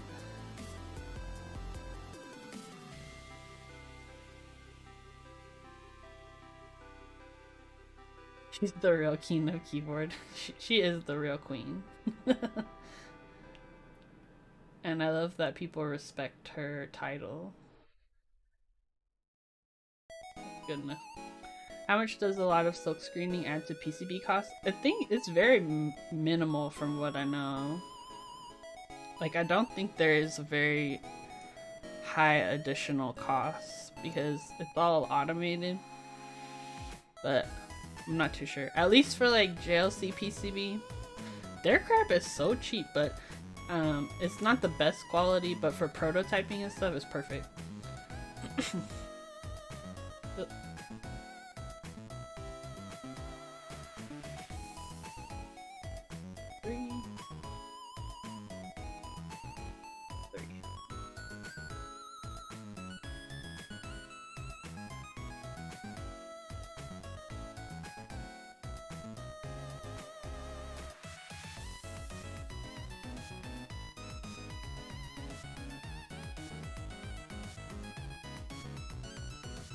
This one is a 2.25.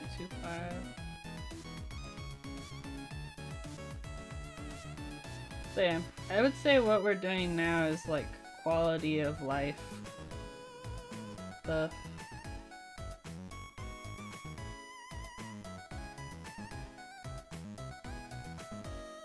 But I do think it's important to help out your end user a little bit.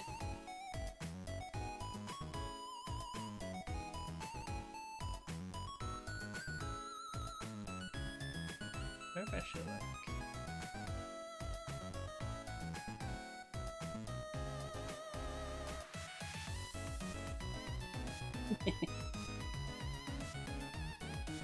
This one, the 2.25.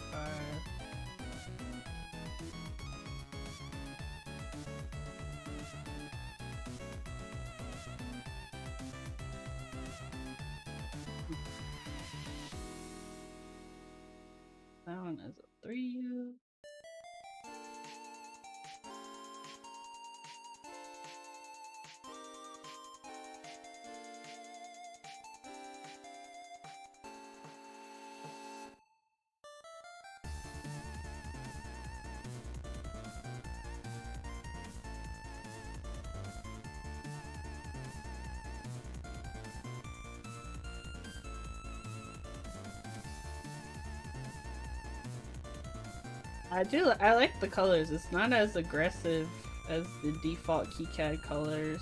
It's easier on my eyeballs because the red, especially, I'd be like,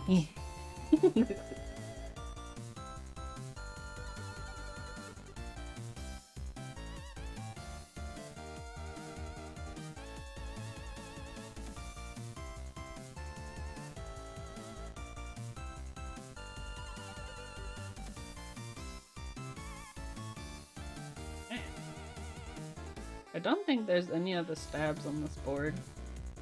So we're done with that. Anything else we want to label?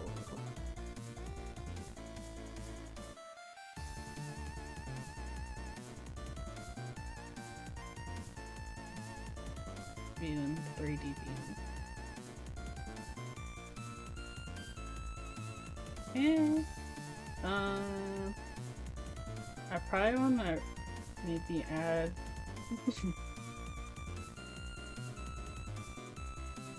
well, the factory will be soldering on the MCU, so I think it'll be okay. Oh, we need to add our button. I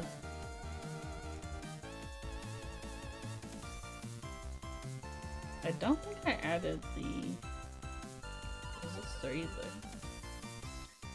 So for reset switches, you connect it to a 10K resistor. Oh, I did add it. Where is it on the schematic?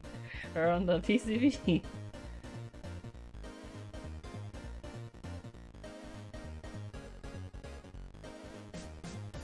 Oh, put that in. Oh! Okay, I connected. Oh no! So I connected the 10K resistor, but I never put the button. I was like, huh? Okay, so here's our switch. We're gonna hit F to flip it to the back side of the PCB. Oh my gosh. And we'll rotate it. Which way should I put it? We could also just put it over here.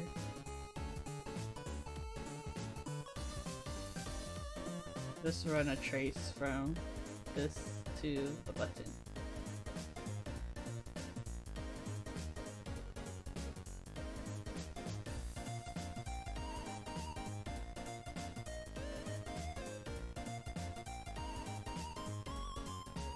Do this. Yeah, this theme is very pretty. And I'm kind of in love with it. Okay. So we got our switch now, so if we view our thing, we should see the switch. Or the pads for the switch anyway are here. So let's add labeling on the back.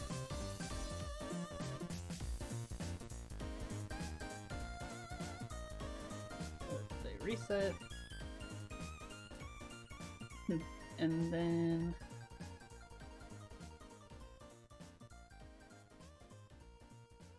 I don't think. Oh, we labeled our little lumpy. But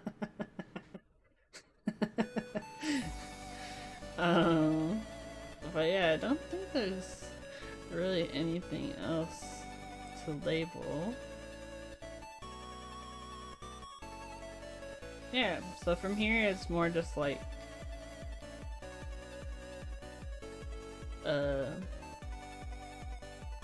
design, how do we want to add things. Oh, we could add my my logo. I'll need to add it to the footprint. I did make I made like logos for logo footprints so I can label my crap.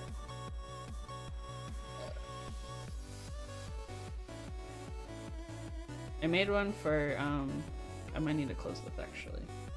I made one for 3D cubes too. So I was testing out some stuff.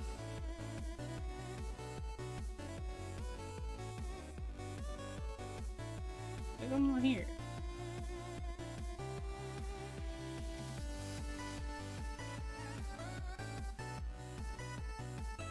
Let me check my folders. Yeah. Maybe I need to add it to a library because it doesn't look like it's the right file format, but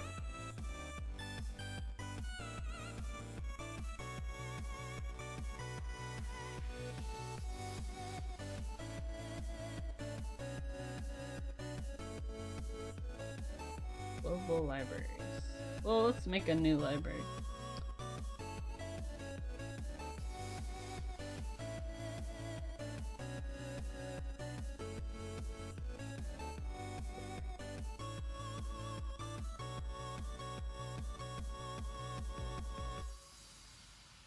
I think it added correctly. New library. Global.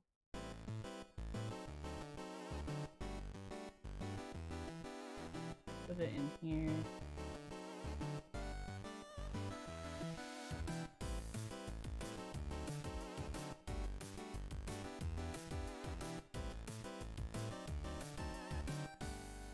Hey, thank you for the hydration, Tanya.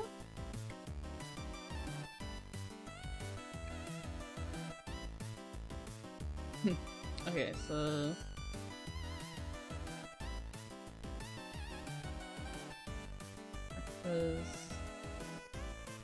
we'll be at the bottom. Okay, thank you.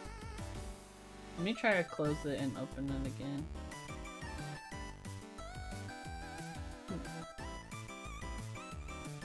Yeah. What gives, bro? Let me double check that. Okay, let me delete this. It hates me. You're right. Okay, so well, let me try move my files into there. Because it created like a .pretty file. Okay, so let's try. I'm gonna restart my KiCad too.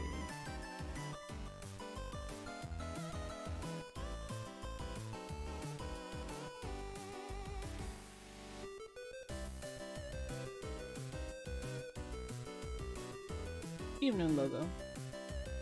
There we go. Okay. So let's pull up this. Question: do you typically add your like logos and stuff as a symbol in the schematic, or do you just drop them in on the editor? Also, which side of the PCB should we put my logo? The front or the back?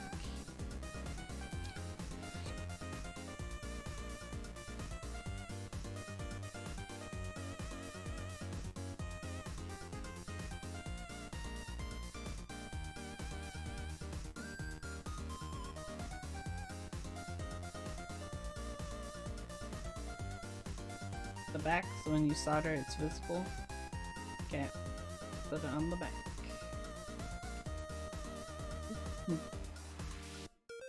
I guess let's find a good spot.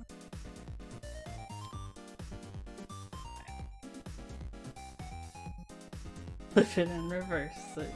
I think like somewhere around here should be good.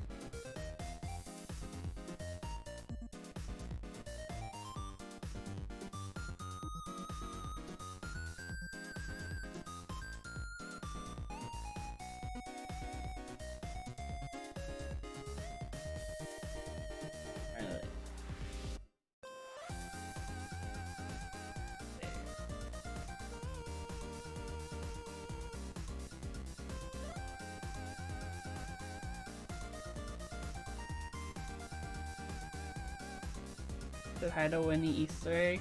We should draw a little Winnie. There we go. Branded, baby. Alright, so we still need to do a silk screen, but we can at least start assembling the component list. So let me pull up. Let me move my camera. Who could I see? The PCB is looking nice. Heck yeah. Don't forget to save. I know, right? Oh, I could bring the Winnie Cam back. She's back.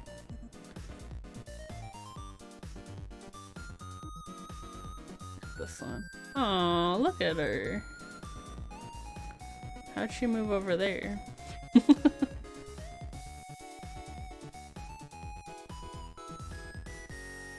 Say hi to your friends. She's shrimping real hard today. Okay, so when we prepare these files for production, some things you gotta do. So, hey, what's up, Turtle Cat? How's Turtle? Your cat.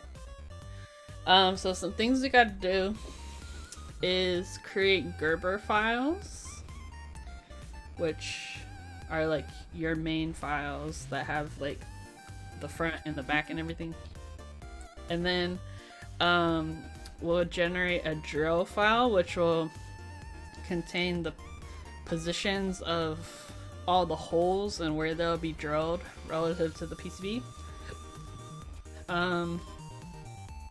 Since we're having the factory assemble this for us too, then we also need to let them know which component to use and how many. So we'll create a BOM for that. It's like a parts list. And yeah, so to do that, in our schematic view, there's a little button here that looks like an Excel spreadsheet. So you click on that, and then in this, it will have like some different like columns here. So you can see like this one is a 62 D small. Oh, that's wrong. I need to fix that. It gets to that. Anyways, the we might need to make some changes actually because the diodes are not the right footprint. So but yeah, basically you just go through this list and list off like what the parts are that you need. Let me pull up. So I'll probably most likely be ordering this through JLC PCB.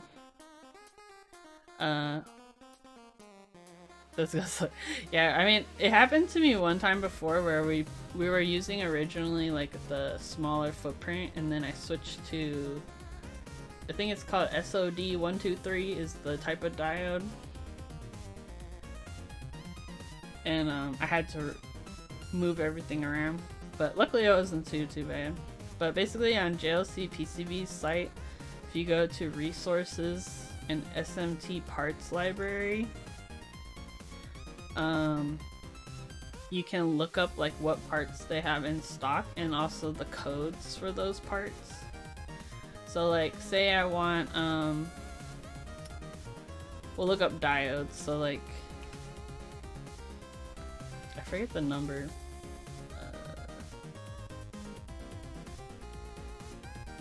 Yeah, so this is the one that's commonly used in keyboard stuff, the 1N4148 diode. So if we click on here, and we go, you can either like go to diodes and like go through their search stuff to find what you're looking for, or you can just put in the number and search for that.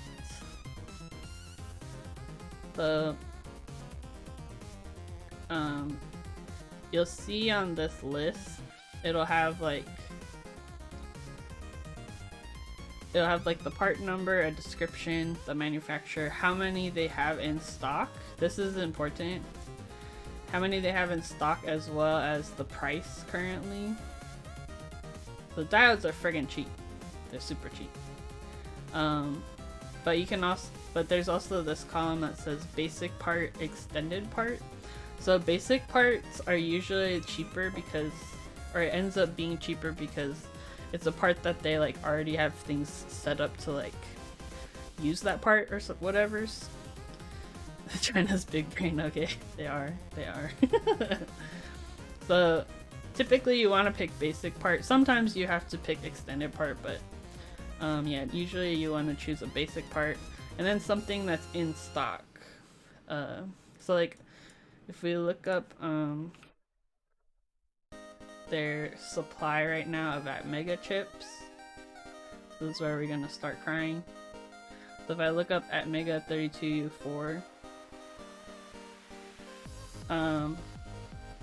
currently there's only 2 packages that are in stock. But look, $131. Oh wait, you guys can't see this. $131 for one chip. That's crazy. So we definitely do not want that one. Yeah, the AU variant. So see how like it has these little legs that stick out? So this is one package of this particular controller, and so those little legs sticking out, that's the one that we typically use in keyboard stuff because you can solder it yourself. But this is a different package, and you see the legs aren't on there like that, so this would have to be SMD soldered with like a heat gun or an oven or whatever. So these ones are in stock, or the other option that's in stock. It's still pricey, it's $13, but it's not $100. Yeah, most of these are out of stock until like, I think a lot of places are stocking them next year, which is like intense. But yeah, what you gotta keep in mind is when you're designing your PCB, like the footprint will change based on which package you use. So like this one is gonna be a bigger footprint than this one. So I believe we set ours up already for the MUR, or we set it for MU, but I think it's similar in terms of footprint. 7.5. Yeah, I think it should be fine. Yeah, 131 each, right? I found this other website. It was like called findchips.com.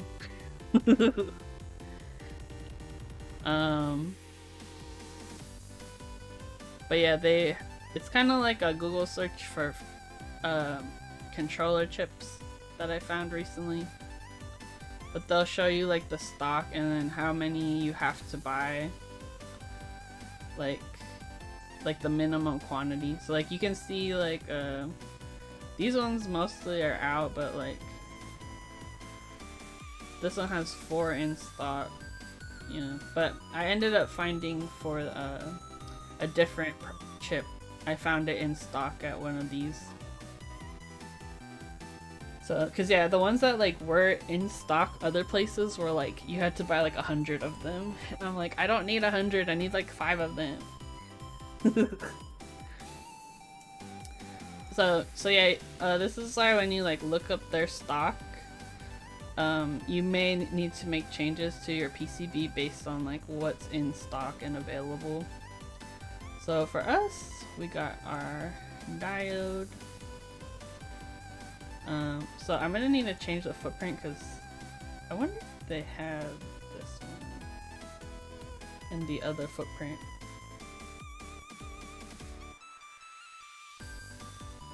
Let's try search the other way.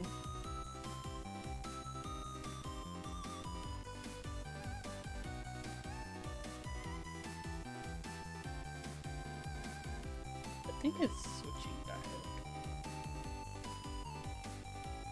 Package type. As a side note, also check LCSC if you don't find something on JLC. Oh, that's a good tip. LC, like just look it up by the number, or that you can order them because they're like connected, right? Also, hello, thank you for following Ridwan Kenobi. How are you doing? Yeah, that's what I thought was interesting, was that yeah, that's what I used before, was the LCSC part numbers, because basically like JLC PCB is connected somehow to LCSC, which is the ones that provide the parts for them for assembly. So I was used those part numbers for the order before, but yeah, we're gonna have to update our freaking.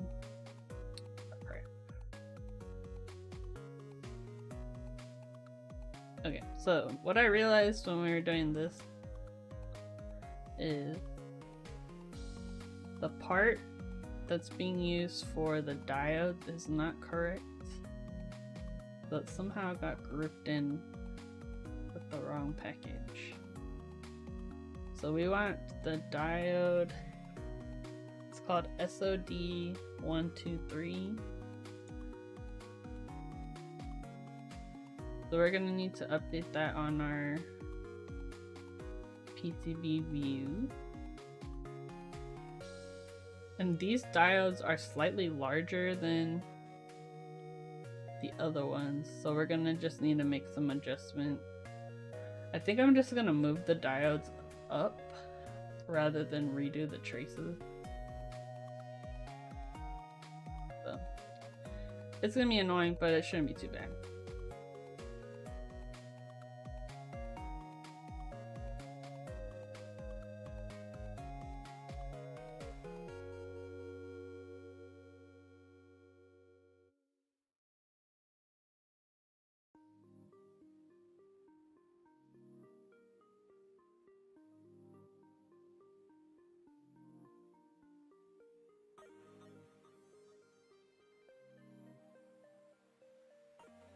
I know, right?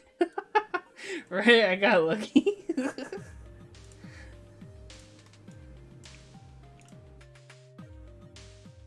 But yeah, from what I remember, the SOD, the 1, 2, 3 part of it is the measurement, like 1 millimeter by 2 millimeter by 3 millimeter or something.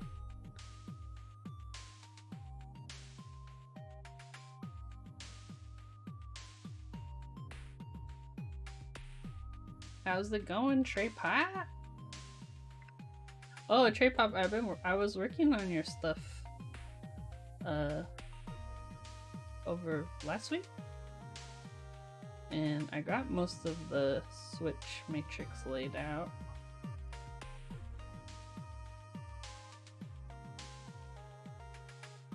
Yeah, it's the physical measurements of the diode.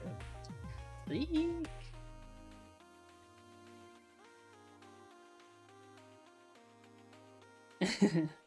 Yeah, if you want to look, if you don't care about being secret, I can show you, or I can show you in Discord later.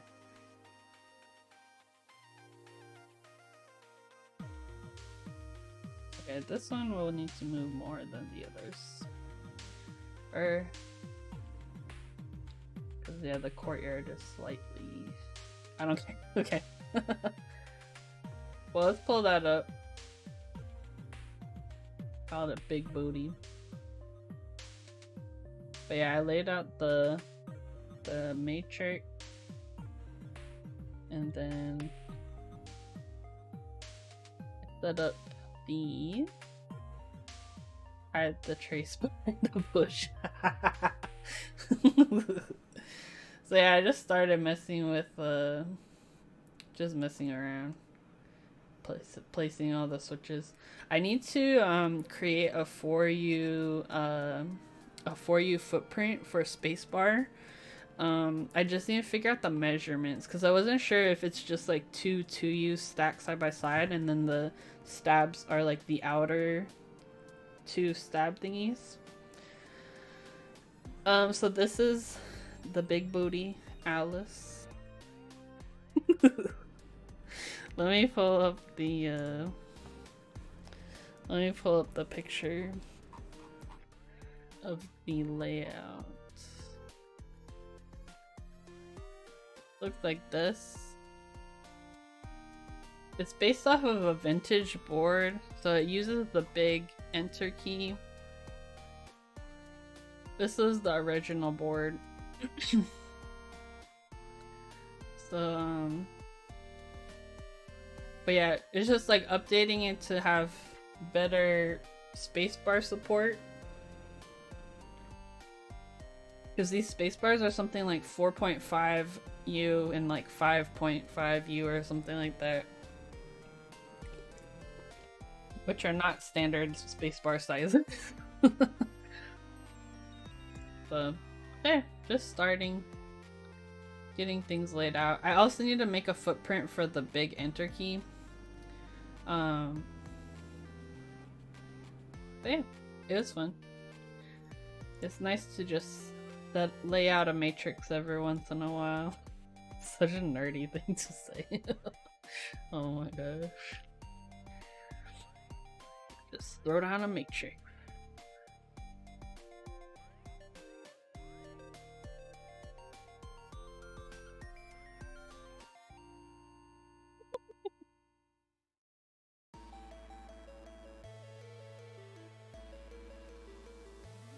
That vintage watch was huge. It was a full size. Yeah. It's pretty cool. Okay, diodes, baby. Because yeah, there's definitely gonna be, I think, an error there.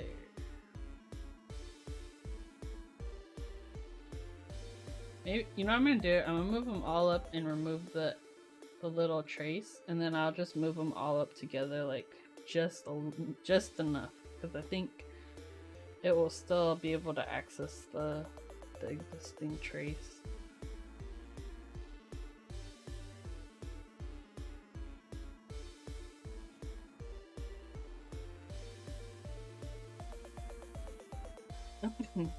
Anyways, I was studying computer science-y things today and learning more about like data structures, because I never took that class in college because I was just trying to get my bachelor's degree. And they didn't require it from my program. I'm like just trying to get this mess done.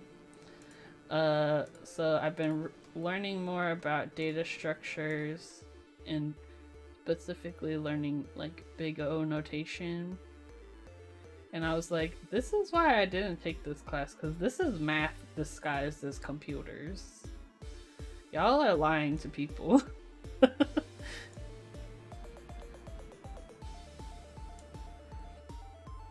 Okay, that should be good. Big O is my calc headache for a while.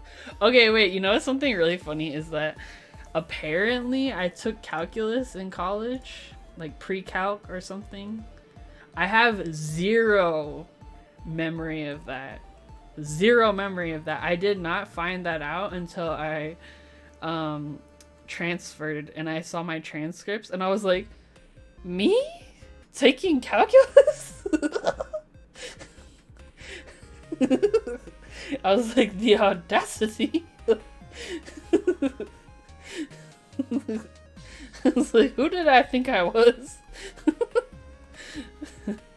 Yeah, so apparently I took it and I passed the class, so so funny. I was like, what is happening right now?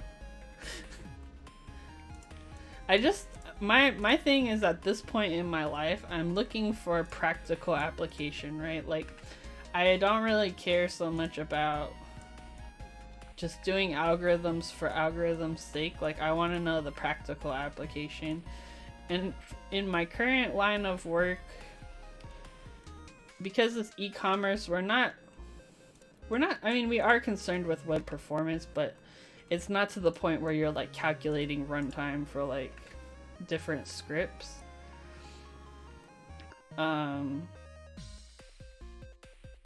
and it's not something I really care about, to be honest. So I'm kind of just learning so that if I am approached about that in like an interview or something, I'll at least know the concept. But yeah, it's been interesting learning about those diodes. Need to removing them, bruh. Wait, which one? The last two?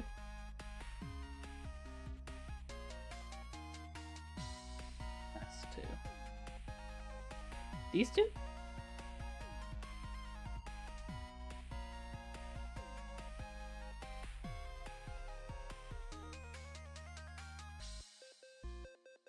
They're inside. Oh, they're too fat. Okay. Thank you. They're thick. Also, if any devs are looking for jobs and can show up for their interview and not blame DST, I got you for at least an interview. Wait, what kind of a company is it? Or I guess you can DM me. Cause yeah, I'm on the lookout. Dev shop. Cause yeah, I currently work in like an e-commerce situation, but I do want to get more into back-end stuff. Everything. Oh, okay, cool. So you kind of like contract different stuff.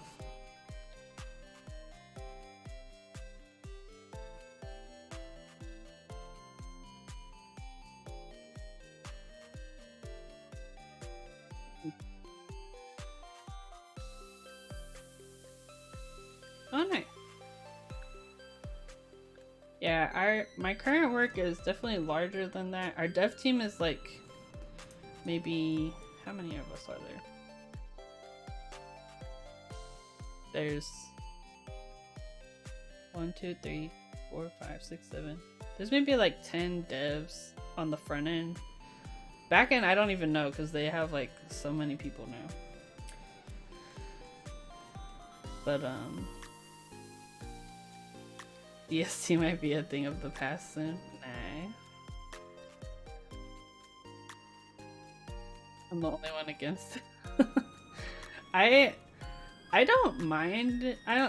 The thing that I don't like is if it's always, then I'll be happy, because it was like my whole world got thrown like over the weekend. Like my entire concept of time changed over the weekend. It was rough.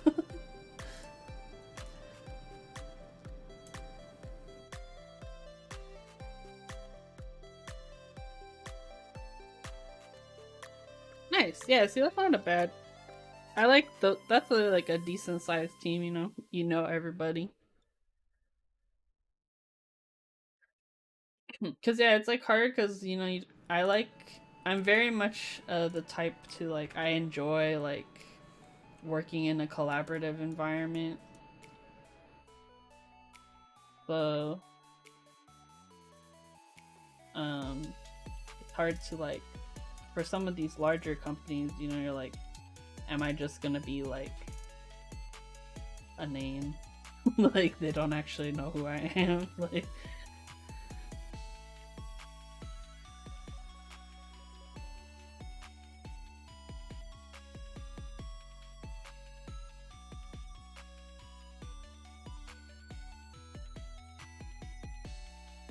oops.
So pretty. It's like raspberries and blackberries. Okay, so let's do our check again. 2 to 3 devs max usually per project we take on. That's cool. Yeah, my current work, we don't really have like where you're in charge of like a project, which is kind of, I think, why I'm kind of like, I enjoy like taking ownership of something and knowing that like it's the flex reflex, right? Like I want to flex on people and be like, yeah, I did this.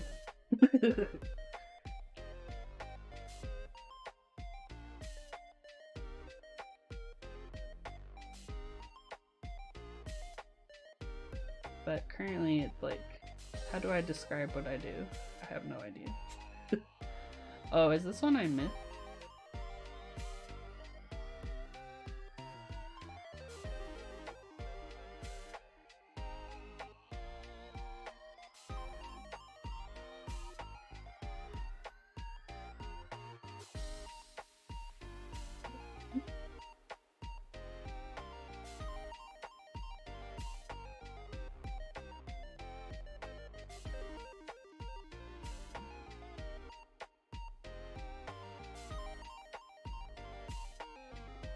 Oh, this is a diode.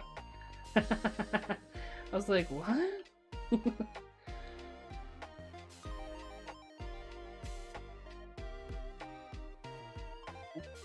Connected items.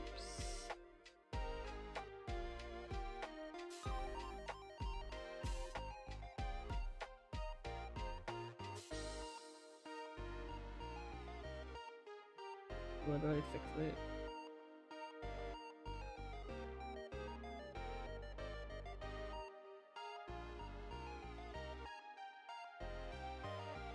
If it's the whole row, then maybe there's something up here.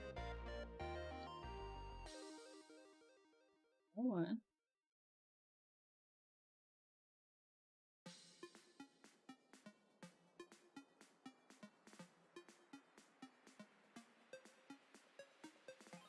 See if that resolves it.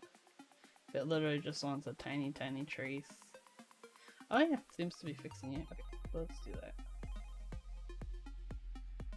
It's sad that it's not perfectly centered in the pad.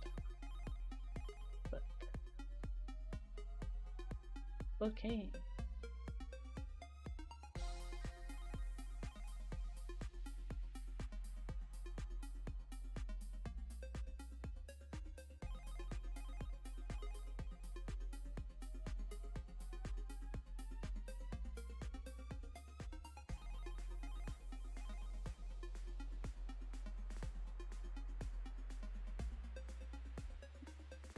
One more error.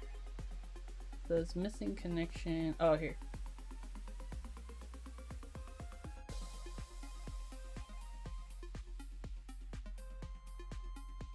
Okay, so we did that. So our diodes footprints are larger now to accommodate for that part that it will be using.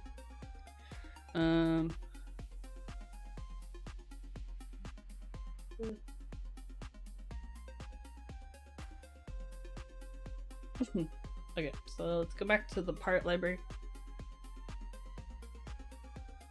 So you want the 1N4148 diode. We can use this one, I think.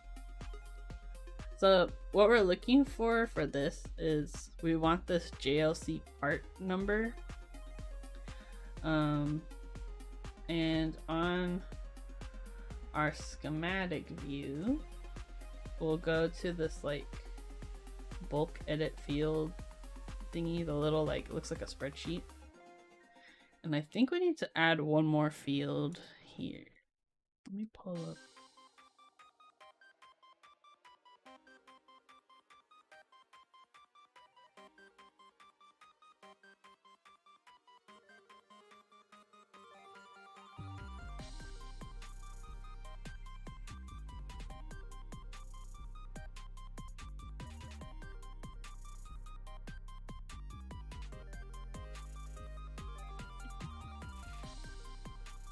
So I think we need to add one more field, which we'll call LCSC.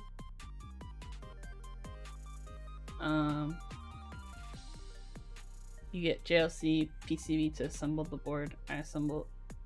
Yeah, for this one, because the MCU is, we're using a different package that I don't have a heat gun. Then I think we'll use their assembly.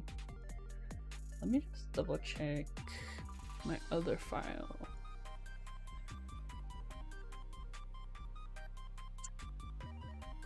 Oh, this one. DLC is still super cheap. Yeah, it's very inexpensive. I was like pretty surprised.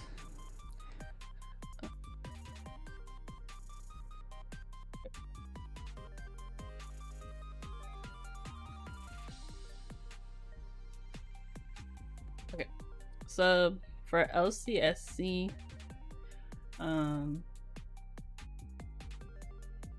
we want to add that JLC PCB part number to that. So, this is for our diode. We'll just copy this, and here, so this represents our diode.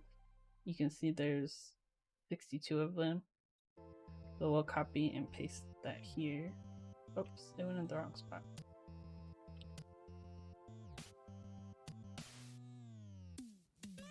What?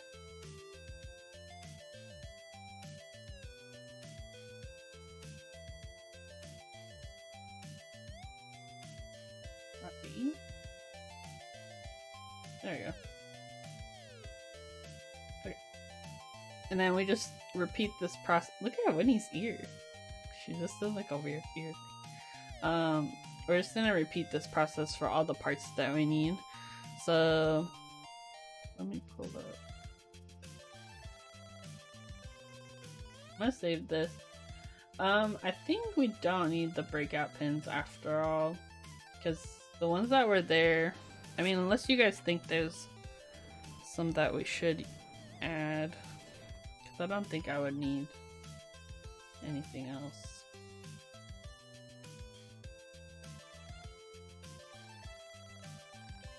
Okay, the switches, we don't need to add anything because they won't be assembling those. The USB port, if I have info.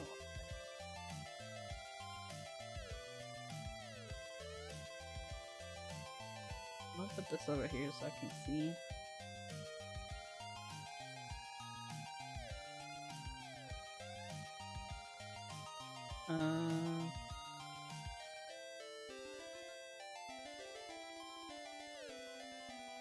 The -12 needs to be on LSCSC. That's the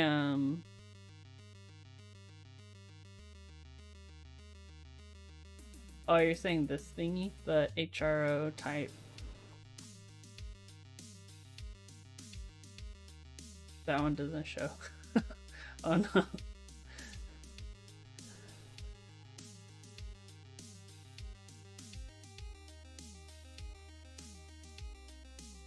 All this stuff. Because it would be like a connector. They have it, but they don't show it. Oh, so you have to like tell them specifically, like, oh, which one is this one called again? Like HRO. Oh, here.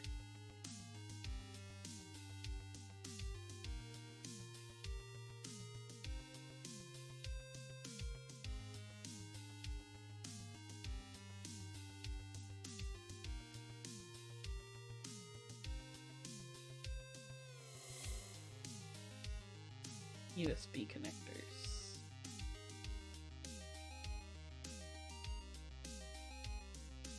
Oh, is it this one? Type C 31M-12. He said they fixed the issue. Hey, what's up, Exo Squid? Bruh, Exo Squid out here keeping the haters down, dude. Exo Squid hit me up about that Kipora thing. Oh, so they were like hiding this particular one? I wonder if is there more than one manufacturer of this part? See if I can find a basic version. There's no basic version because we're not basic. Gotta keep companies accountable. Ain't got no time for fake artisans. Heck yeah, Exo Squid. I absolutely agree with you. We do not have time for that. Okay, so get out of here. So for our USB, we'll put the LCSC part number here. I should look up what the heck this is. Alright, let's look up our switch since we know what that one is.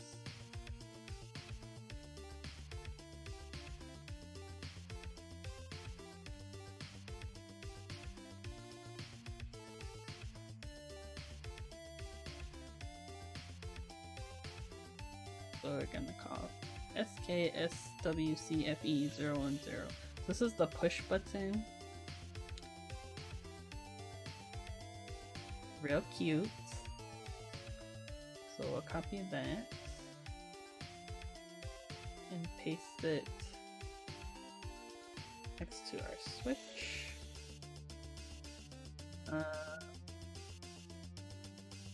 Oh, let's get the Atmega.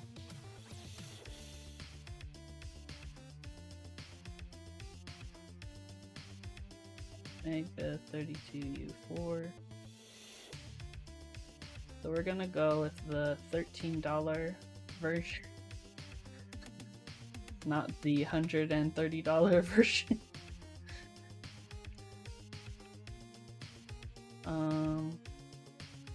The rotary encoders we'll install ourselves. For the resistors, we're gonna need to look up a lot of resistors. So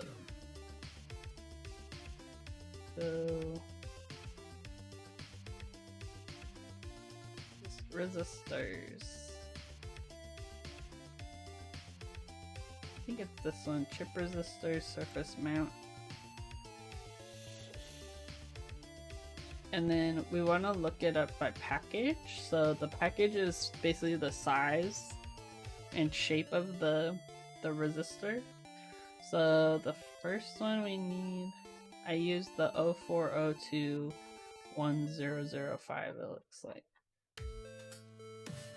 And those numbers correlate with like the size or something. Yeah. We'll do 0402. And then we'll look them up based on their like resistance. So this is the values we need to look up. So for sure we'll need a 10K one.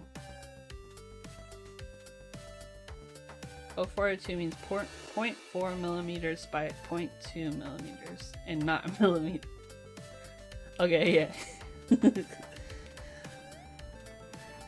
Okay, so 10K ohms. Brain fart. Oh, and inches. Yeah. That makes sense. That's kind of what I remembered.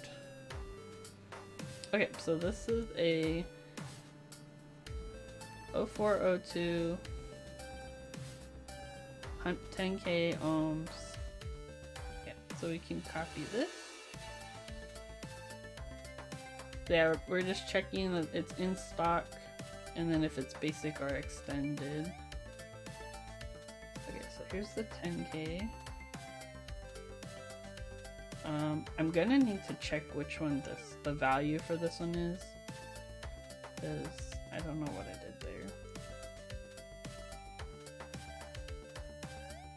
Okay, so there's a resistor floating that doesn't have a value. Those are 22. These should be 22 PF.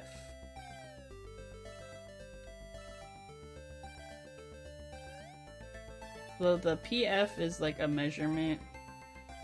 Same with like UF, or you see like a ohm symbol or whatever.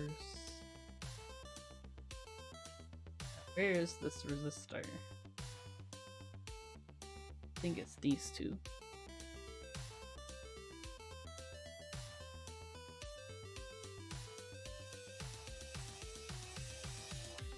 Oh, you know what? These ones I think are 22 ohms, and the other one. Let me just double check on the USB. So if we hit E, we can check the data sheet.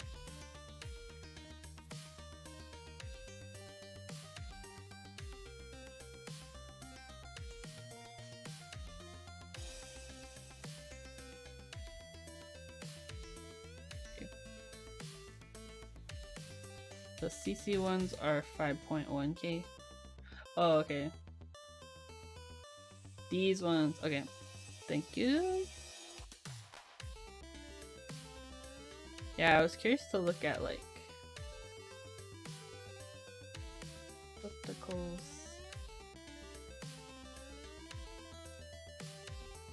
$5.11K. I'm not that I don't care that much. Because I think it's USB 2.0, so because I know there's a difference right between the 3.0 and 2.0. Like, what'd you call those, protocols or not for those ones? Okay, sick. So let's add this. So your 5.1K.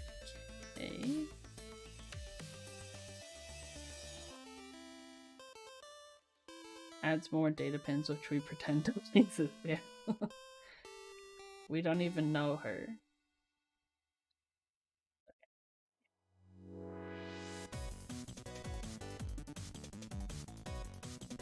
That makes sense, because resistor measurements are in ohms, right? And then capacitors are like PF or UF or whatever, NF.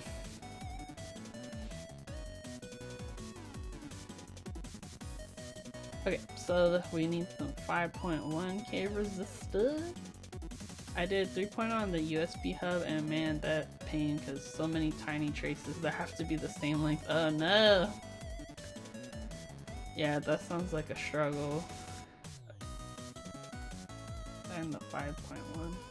Their like sorting of values is like, I feel like this is very much like a JavaScript style sorting. Like, I don't know. They're like looking at the character rather than the value to sort it. Okay, so these are the 0402 package. And we have 5.1K. Okay, we'll copy that. Add that to our thing.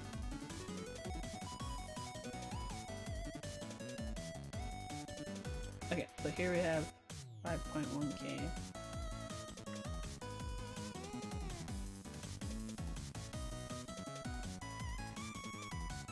We also need 22.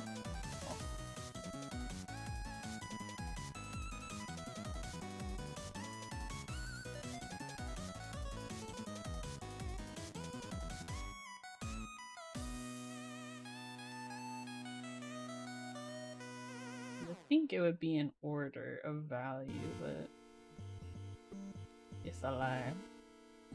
What if I just do 22? There we go.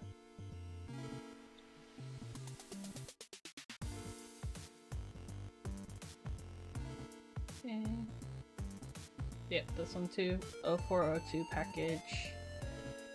22 ohms. Copy.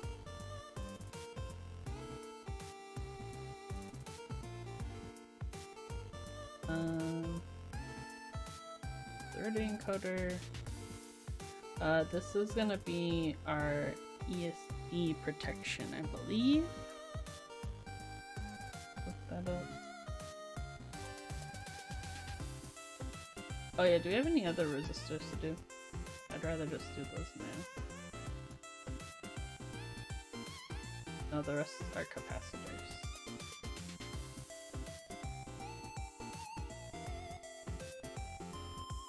What's that?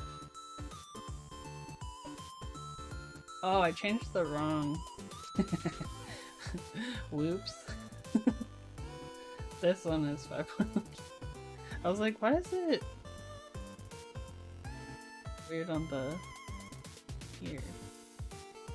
There we go, okay. Oh, let me get that again because it disappeared. Basically, I put the value as the name and then it messed up our spreadsheet because it's looking for them to be the same.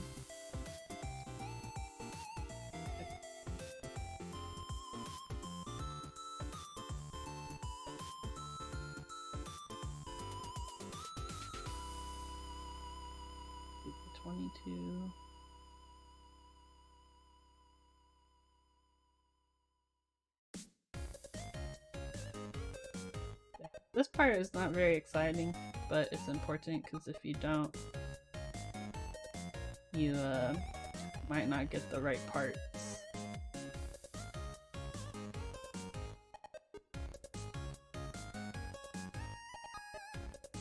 You only have to do this too if you're having them assemble your PCBs for you. And you can also just have them assemble some but not other elements, which is what I did with the whole PCB. Okay. Back.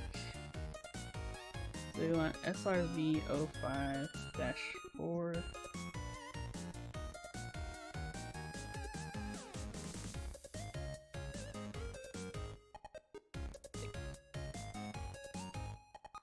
So we want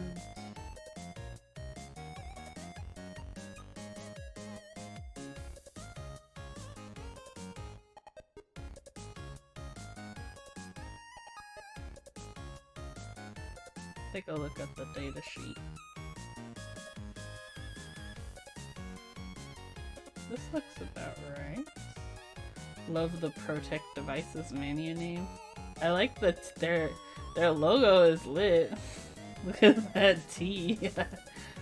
Yeah, they protect, baby. Protect your PCB from exploding. Dang, that's kind of funny. Okay, I think this one will work. I'm gonna have Trades look it over later too.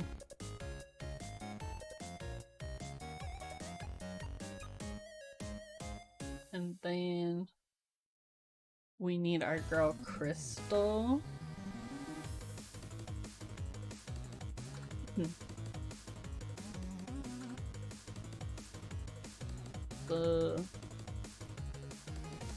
Let's do crystals. I think we want an oscillating crystal. Are they really gonna make me look this up? Okay, let's just do a search then. Crystal 3225.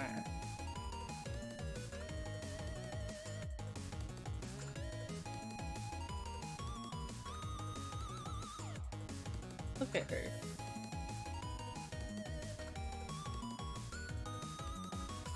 I wonder if we could find a basic one.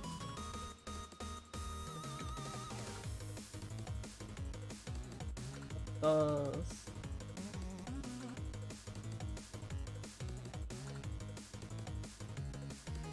I guess, is there... Well, we should look at the package. Oh, here we go.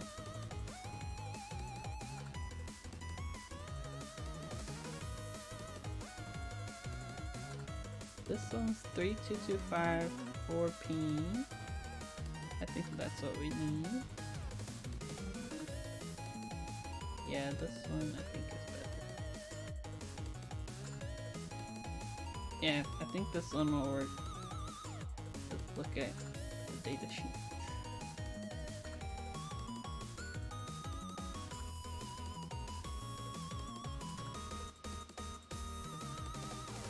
Is that right? Yeah, copy this part. We got our girl Crystal. Okay, now we need to look for LEDs.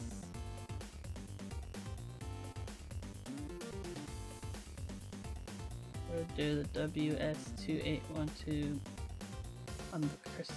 Yes. Oh, look at Winnie. Yeah, our girl Crystal is important. Trades did give me a part number for a different crystal. Let's see if that's similar. Oh, it's all categories.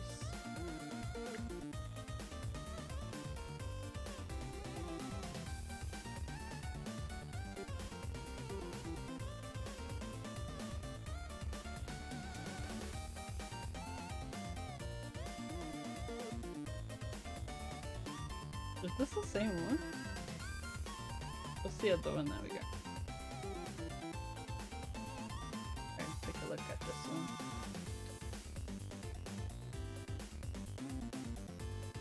We can compare crystal. This is the other one. Oh, it's the same one. Why does it have two different numbers then?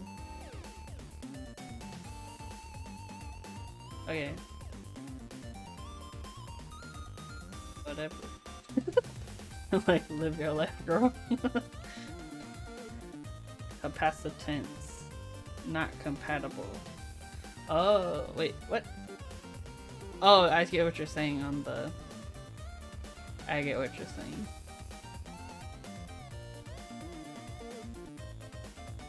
Okay, what else do we need? One was 9 PF and the other was 20. Oh, wait. 3 open.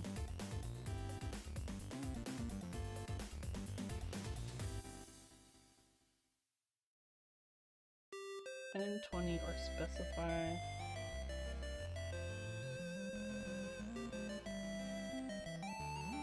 Oh, maybe it's maybe they're using the same data sheet for like the physical part, but oh, okay, so the part number you tell it which one. Okay. So this will be like, oh, okay, I got what you're saying. So 12 megahertz versus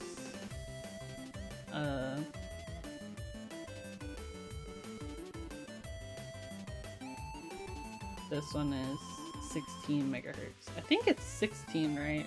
That we usually want. You guys are speaking a whole different language.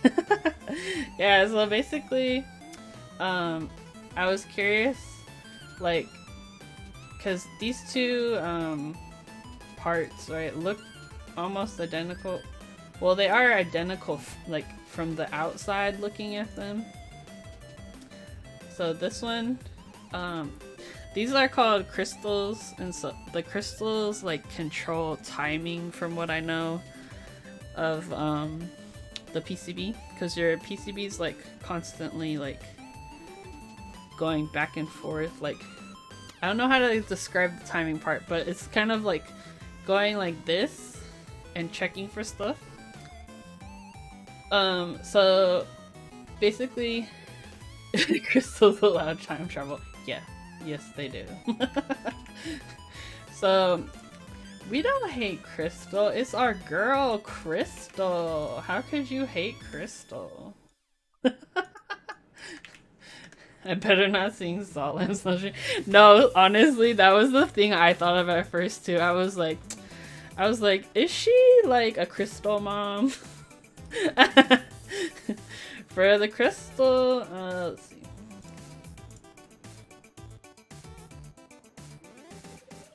Capacity Joseph. I come around this one. It's 22 PF for the ones connected to the crystal. So anyways, our girl Crystal,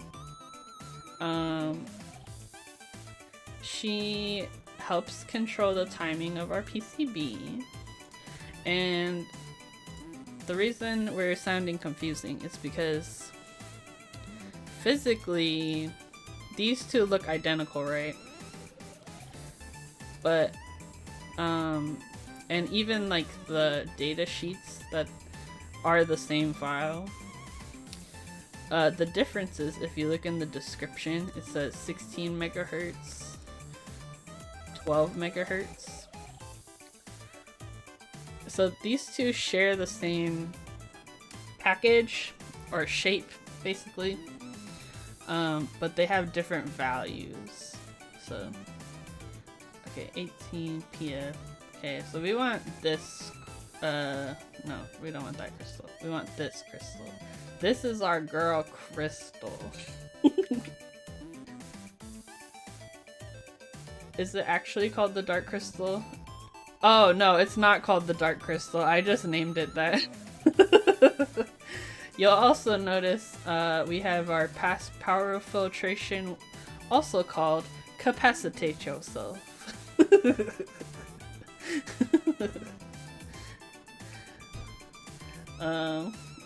And that's just me being dumb.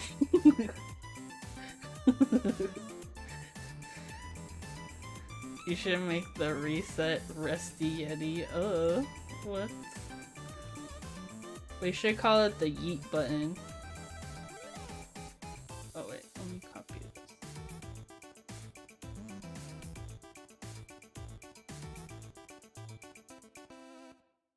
Use that one. What's that one? Hold on. Copy this. Resetty spaghetti. Okay, we can do that.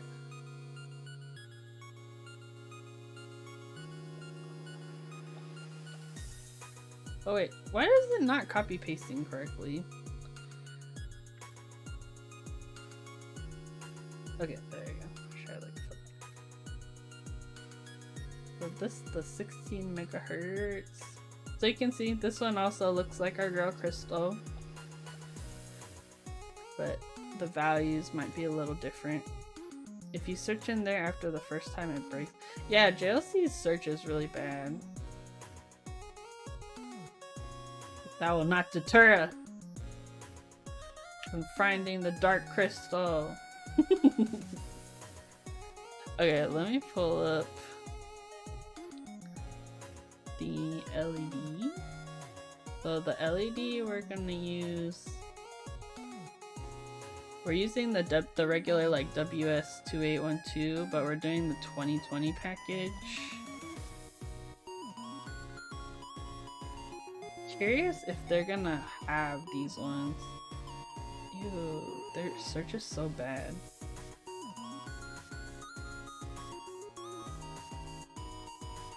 We want the B variant. Yeah, these are the tiny baby LEDs.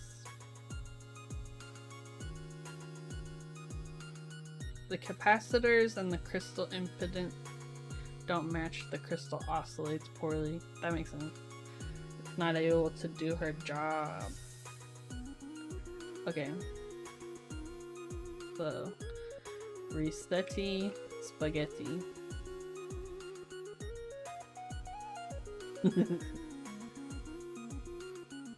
There we go.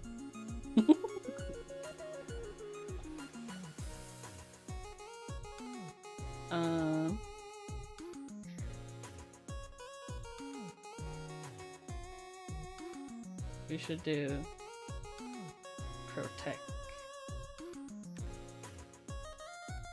Okay,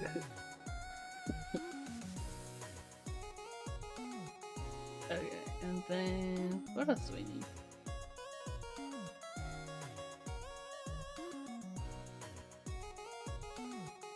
Illuminate your world. Oh, look at Bean. Okay. She's so baby. I wish you all could pick up Winnie at least one time because she's so squishy. I'm like, I love her. She's very comfortable. And she's also super friendly. But let's find some capacitors. Oh my god, that's so funny. Okay, so you know how like hey, what's up, Ruminative? Heck yeah, we're preparing our stuff. You know what?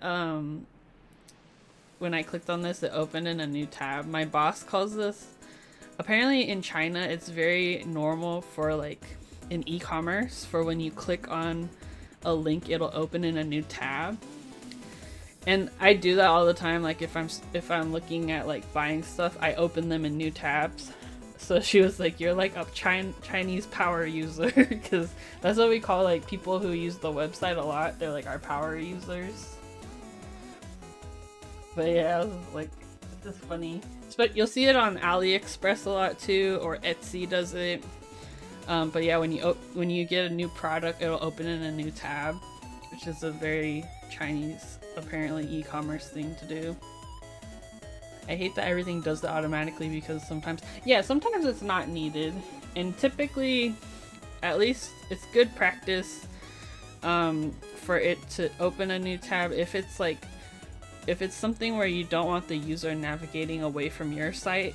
Like say you're linking out to a different website, you would open it in a new tab so that they're still on your site. But yeah, that's why I was confused why Etsy does it, you do it depending on like how, if your user base does stuff like that, you know? So you just gotta do some user testing. Okay, what am I doing? Oh, we're looking up resistors.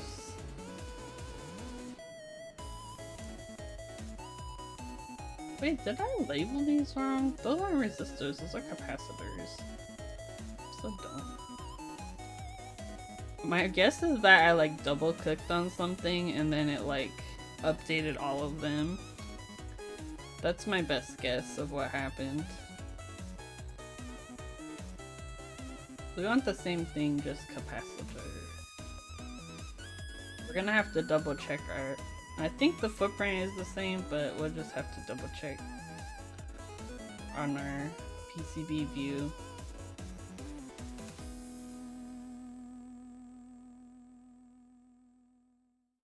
Update.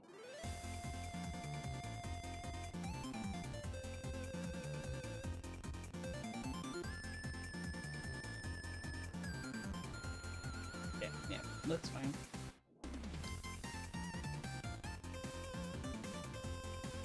The JLC quote button opening a new tab is dumb.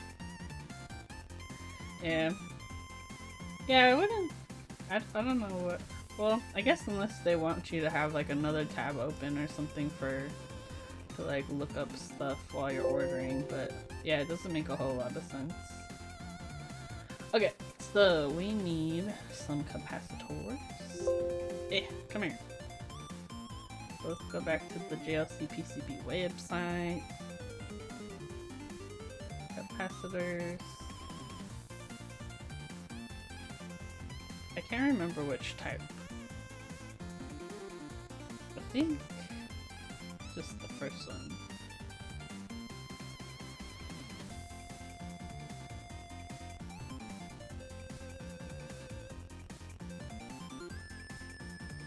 Yeah, I think it's the first one, because these would be like...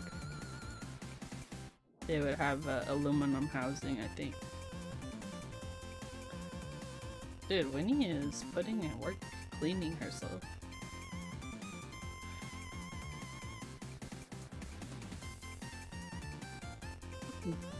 Wait, how come I did that?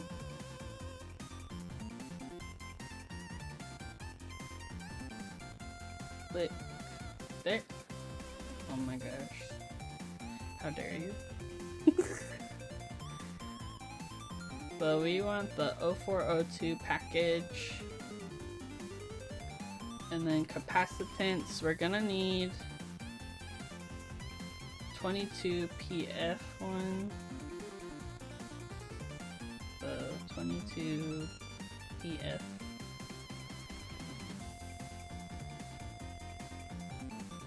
Bean, what are you doing?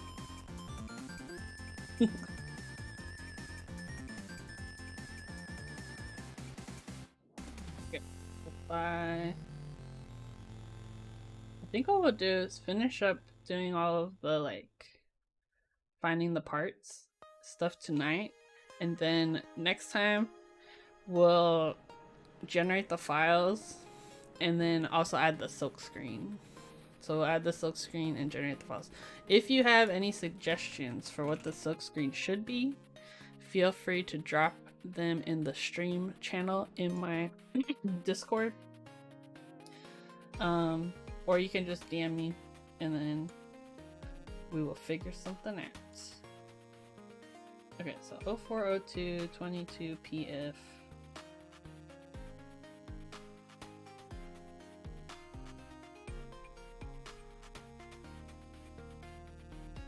I need 4.7 UF.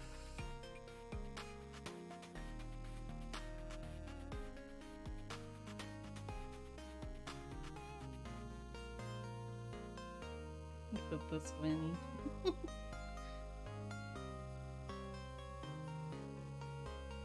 Apply.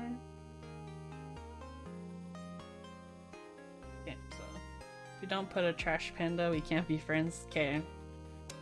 I'm wondering how like cute it should be. Crashing over here, need to check my corned beef. Ooh, are you doing corned beef for St. Patrick's Day tomorrow? Also, thank you, Double Day. Yeah, no, my mom does the same thing. She likes to do that for St. Patrick's Day.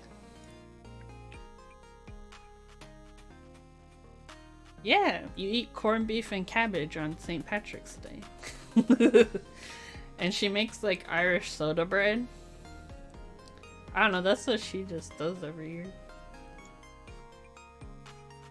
Ooh, I don't think we're that fancy, but I want to be that fancy. Okay, so then we need a 0.1. Is it PF or UF? We might need to do some conversions. UF. Capacitor. Converter. Conversion calculator. Okay, so we have... Which one is UF? Microfarad. So that's 0.1. So that would be 100 nanofarad.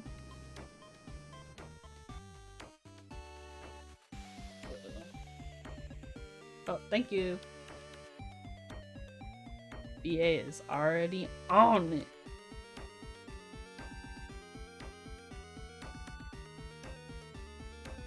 Okay, 100 NF.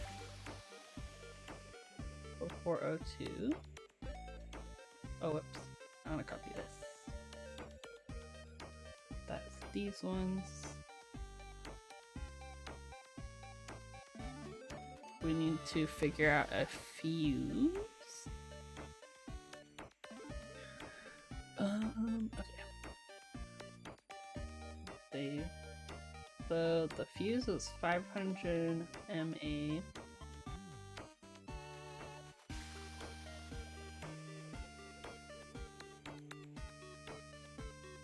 Fuses. Surface mount.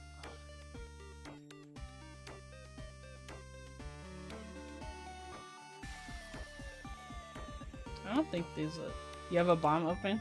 Bruh, send me the part! What the heck? Oh, here. This one is 500 milli. Oh, you did? Wait, did I find the... Oh, sorry! I'm like... just like, la la la. I can't read, okay? This is the hobby of typing, not reading. Here we go, fuse. Okay, cool. I think... Is this the same package as mine? I have 12063216.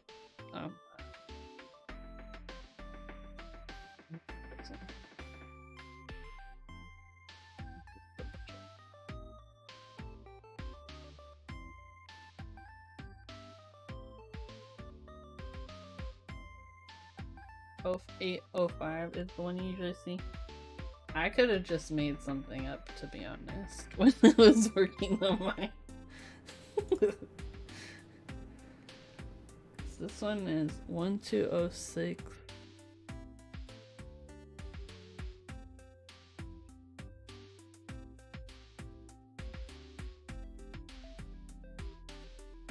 I can always update my thing too. I need to.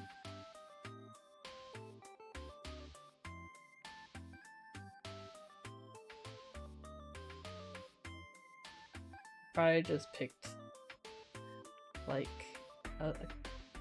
a fuse that I thought would look nice, or like a number that looked nice. Oh wait, here. Well, this is one I used before.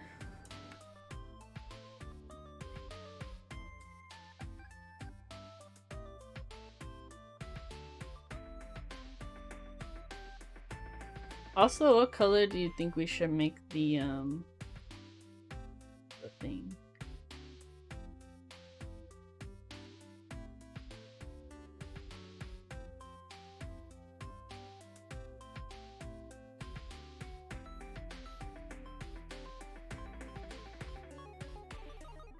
Three.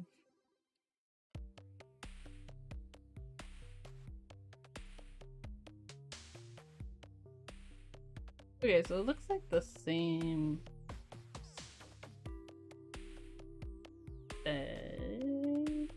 Maybe.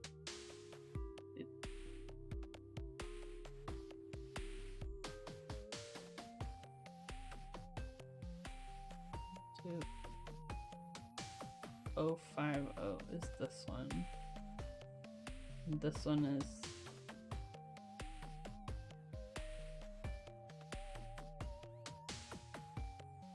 Which one is this one?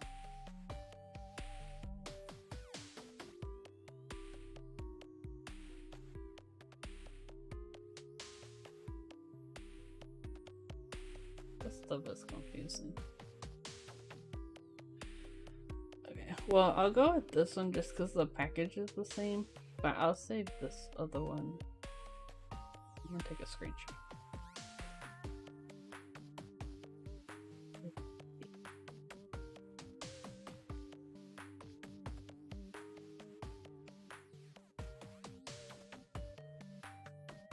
And then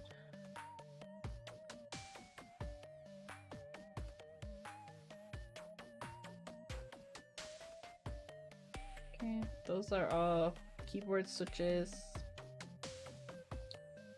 so we don't need the factory to install those. Okay, so we got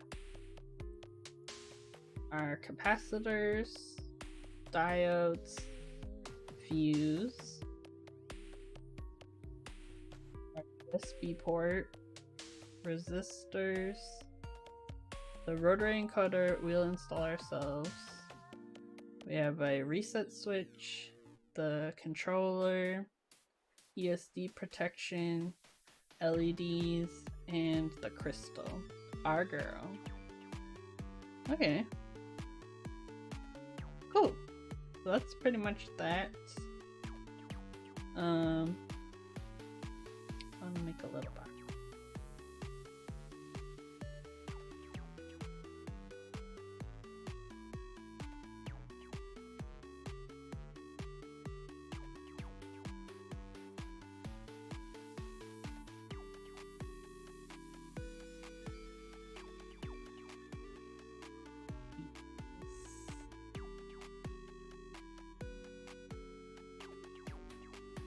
Okay, so yeah, I think we're pretty much done for now.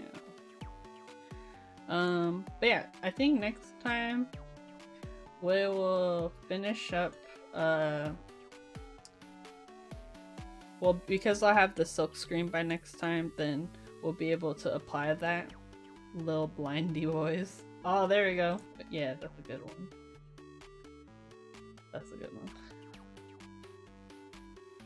These are really bright. They're going to blind you if you look at them.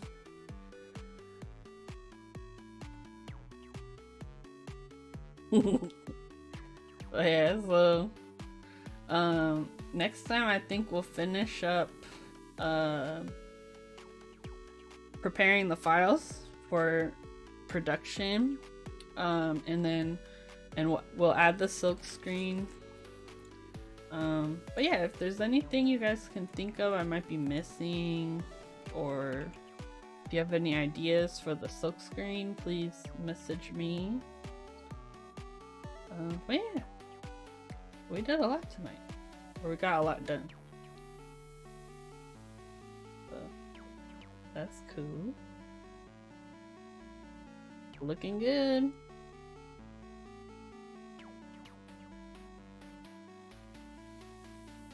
Be cute. Also, we need to figure out what color I want to get these made in. Alright. Let's find somebody to rate.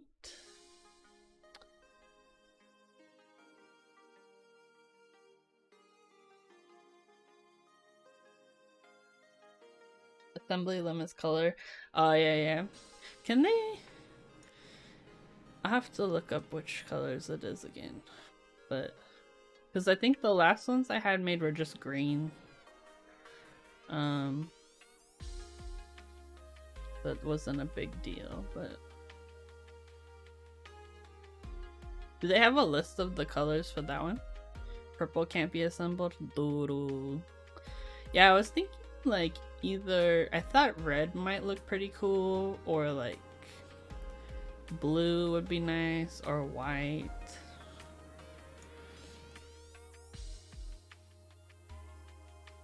PCB assembly.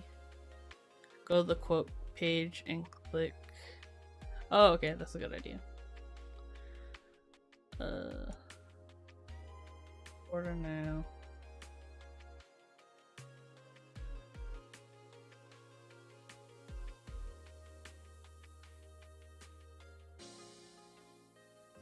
Oh, here we go.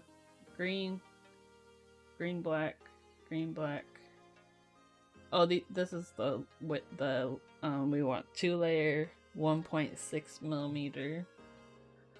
They got green and black, blue, red, and white. Okay, that'll work. That will work for our purposes. Okay, let me close this. Let me pull up Twitch. Yeah, I ordered the last time I ordered purple PCBs. They're really pretty.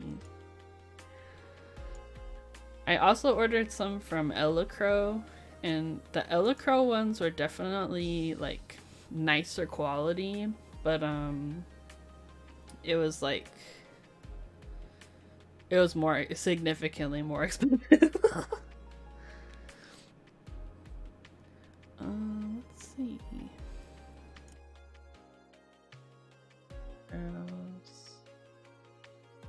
Oh, let me remove the tag.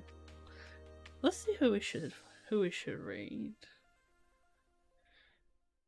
I'm trying to find a baby stream, because we love baby streams. I don't think I've raided this person before.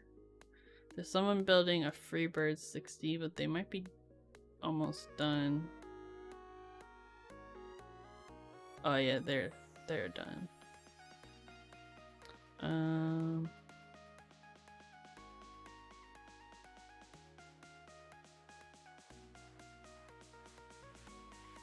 Oh, they're doing a model. My Curia is purple and I love it. Nice.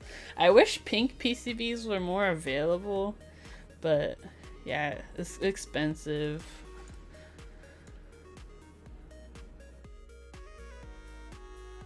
What's he doing? Why is my Twitch not showing the titles? What the heck? Actually, let's raid Kerbal. There's not too many people streaming tonight, and